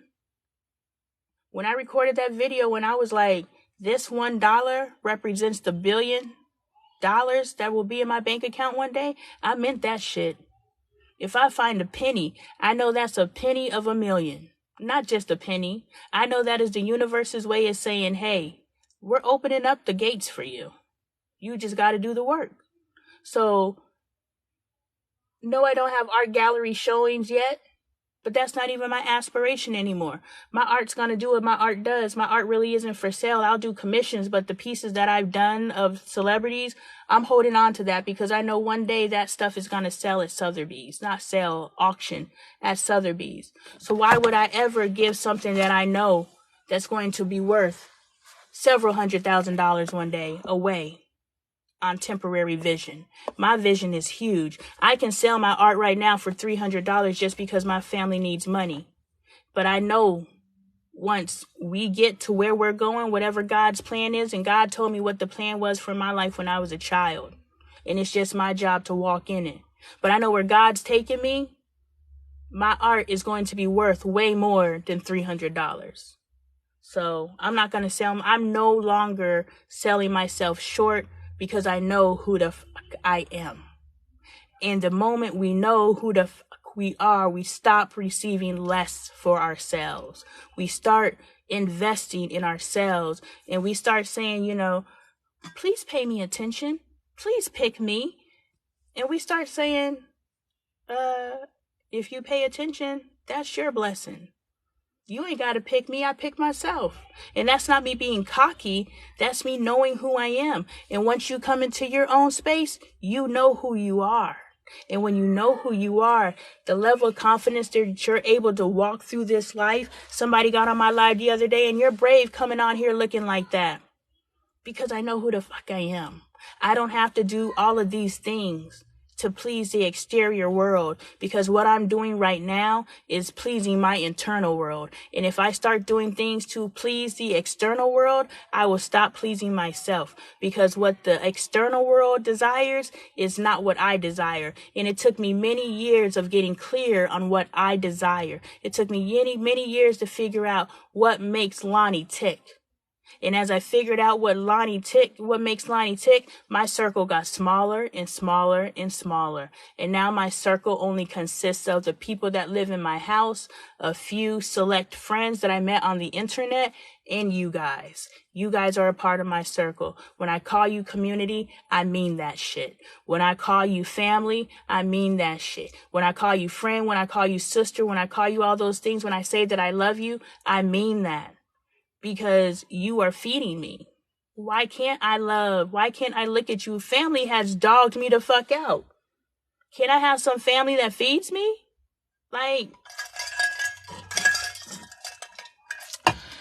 All right. Marriage and friendship, best friend. I just want to say, because I know that historically in our community, we have been taught there needs to be a clear separation between our spouse and our friend. Our spouse cannot be our friend, which makes completely no sense when you spend your entire life with somebody. They should be your friend. It just makes sense to me. Hey, Brittany, I see you out there. But I think that we need to revamp that. If we think that there needs to be a separation between our spouses and ourselves, then why can't we be our authentic self? That was a whole lot of our. Why can't we be our authentic self in front of the person that we should be the most transparent in front of? You know, it's just weird to me that I don't know my husband. Thank you. I don't know my husband.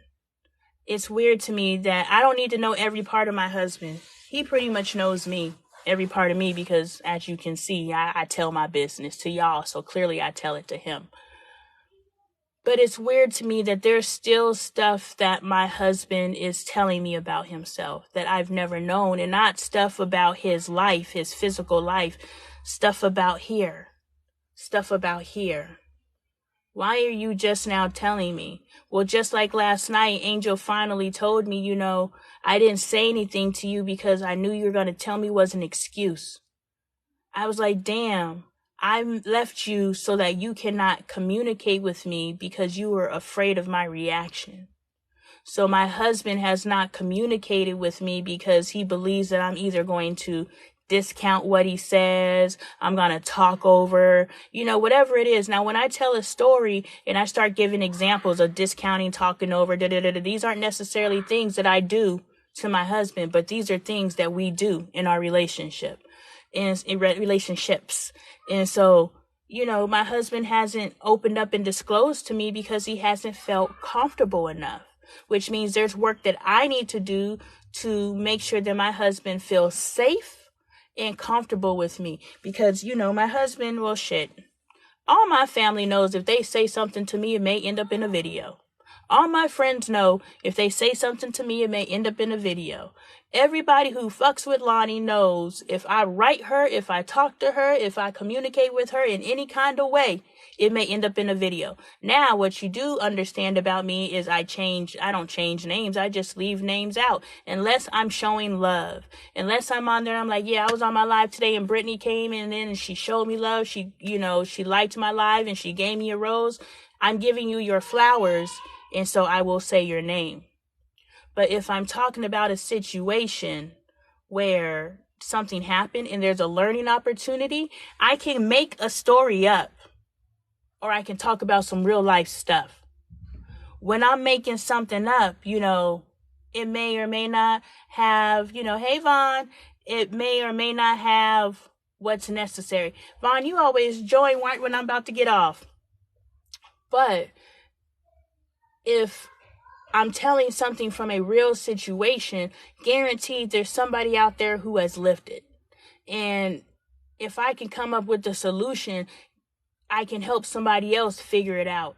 So that's why when people talk to me, I'm like, yeah, I was talking to someone today and blah, blah, blah, blah, blah, blah, blah. You know, I'm telling details. Now, I say my family members' names because my family members are all on board with, you know, we already know what this is.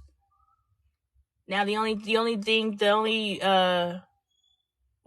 boundary that my family has put in place is like they don't want to be on camera all the time.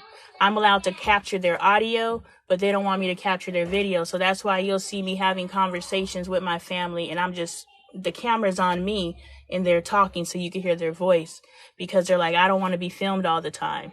But, you know, I give them that respect. Yes, because you don't disclose the person's name to keep privacy. That's great. Yeah, now I ask people, can I record them? It's so crazy. I was in Jamaica and I was like, can I record you? In the past, I just stick my camera in people's faces. So I'm starting to understand what this is. You know what I'm saying? This is starting to evolve into something. It's not just Lonnie sitting in front of the camera and making videos. This is starting to evolve into something. And I know that it's starting to evolve into something because I'm changing without prompting.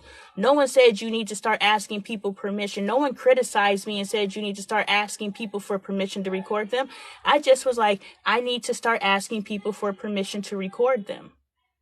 Because I don't want them to ever happen across a video of them on the internet and I just shove the video in their face or a camera in their face. I owe people that respect. I owe people that respect to be able to choose. And then I recorded Byron, the guy in my Jamaica video, and he came back. When we ended up talking at the bar, he came back and he was like, hey, there's some stuff that you recorded of me. Can you not publish that? I was like, sure. I ain't got a problem. I'm respecting you. You respected me enough to allow me to record you. I respect you enough to omit what you don't want published. And then when we were on the party bus, another young lady was like, hey, I don't mind you recording me, but there's certain activities or behaviors I may be partaking in, and I don't want that published. Can you delete that? I was like, hell yeah, I can. Tell me what your standards are. Don't let me violate you. You're trying to be a friend to me and allowing me to have what I want. So how can I give you what you want and respect you? So I'm moving into a space of truly mutual respect and allowing people to have their voices with me, not getting my feelings hurt. My stepson said he doesn't want to be recorded. Well, he didn't say it to me. He said it to my daughter. And so I was like, hey, I gave him an opportunity. I was like, hey, you don't want to be recorded? Just let me know, because the way that this content is going, a camera may be in your face. And he didn't say anything. And I was just like, well, he can't be mad if I put a camera in his face, which I'll just take my daughter's word for it. I won't record him anymore. But we can't be mad if we do not give our standard with care instructions. And I think that is a good conclusion, because this conversation was all about respecting others, giving a standard with care instructions, and letting people know how to treat each other and treating each other with mutual respect, and being a man or woman or human of your word. If you say you're going to do something, be that. Von Tree said on my art page, I'm going to buy one of your dresses. And it wasn't immediately. She said, I'm going to buy one of your dresses. And then it was like a month later that she bought the dress. She is a woman of her word. She has integrity. And those are the type of people that I want to surround myself with. I want to surround myself with people who know what they say matters, because those are the type of people who pay attention to the things that they say. Like earlier, I heard Angel talking, and I went through this with Dre, because Dre would say some of the dumbest stuff, and he's like, I'm just saying. And I heard Angel say, I'm just saying. Why are you just saying? If it doesn't mean anything, why are you just saying it? Because you want to hear yourself talk? Like, why are you just saying? That's some dumb stuff. But if we're not just out here just saying, that means we mean what we say, and we say what we mean. And those are the type of people I want in my boat. And if you're that type of person, get in the damn boat and join the community. Yes, I have found this thing, and it is really pleasing my hand, so I keep messing with it. It feels like a poppet. It's a popsicle mold, but it really feels good on my hands. Yesterday, I found out that Angel may have ADHD, because she said it physically hurts her to stand still. So I was like, why do you continue to have distracting behaviors when you've gotten in trouble so much for having distracting behaviors? And she was like, because it hurts me to stand still. And I was like, yeah, I go into those spaces where it's mind over matter too. So I understand what it is where it's challenging you to stand still. I was like, okay, I'm going to go get you help. I'm going to take you to the doctor for a potential diagnosis. But I want you to know that I have tics too. I scratch my nose, I scratch my head.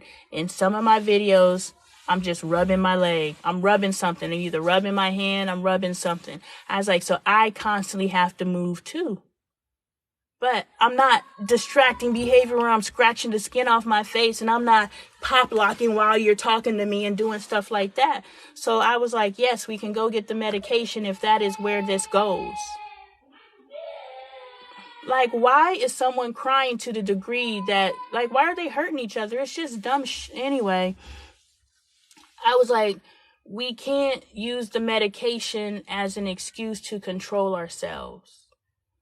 We can't release, because I'm 99% sure that I'm not only ADHD, I have ADHD, but I probably should have been on the short bus, which means there's some sort of learning disability going on there. I'm very smart and I don't have a problem learning, but I don't think like everybody else. So I think I'm on the high spectrum of whatever, because I don't think like everybody else. So there has to be something about my learning that's different, which means there was something that wasn't diagnosed as a child, but I figured it out, and I figured out how to manage it. So when my daughter is like, I'm going through these things and these are the physical manifestations of the things that I'm going through, I was like, yes. So we're going to go get you and we're going to get you to talk to the doctor. But on the other side, you have to know that you are capable of self-mastery and you are capable of mastering yourself. And so what do these physical manifestations look like? Are they going to be distracting behaviors? Because guess what? When your friends walk away from you, they're going to talk about you. Is that what you want? No, you don't want to be talked about. So let's check that. Figure out what's a less intrusive way for you to have your tics. I have tics too. Those of you who watch me, I rock back and forth. I'm always moving. I don't stop moving. But the things that I do, I realize I'm paying attention to myself because I'm an observer. So sometimes when I'm rocking, I'll stop. So I'm like, okay, sis, you've been rocking for about 10 minutes. Cut that shit out. Or you've been rubbing your leg. Cut that shit out. Or you keep scratching your nose. You keep scratching your head. Stop it. So I self-correct and self-check all the time. Self-realization and correction is growth. See? Boom, Brittany, you better give us a nice little bow to tie on this thing. All right, guys.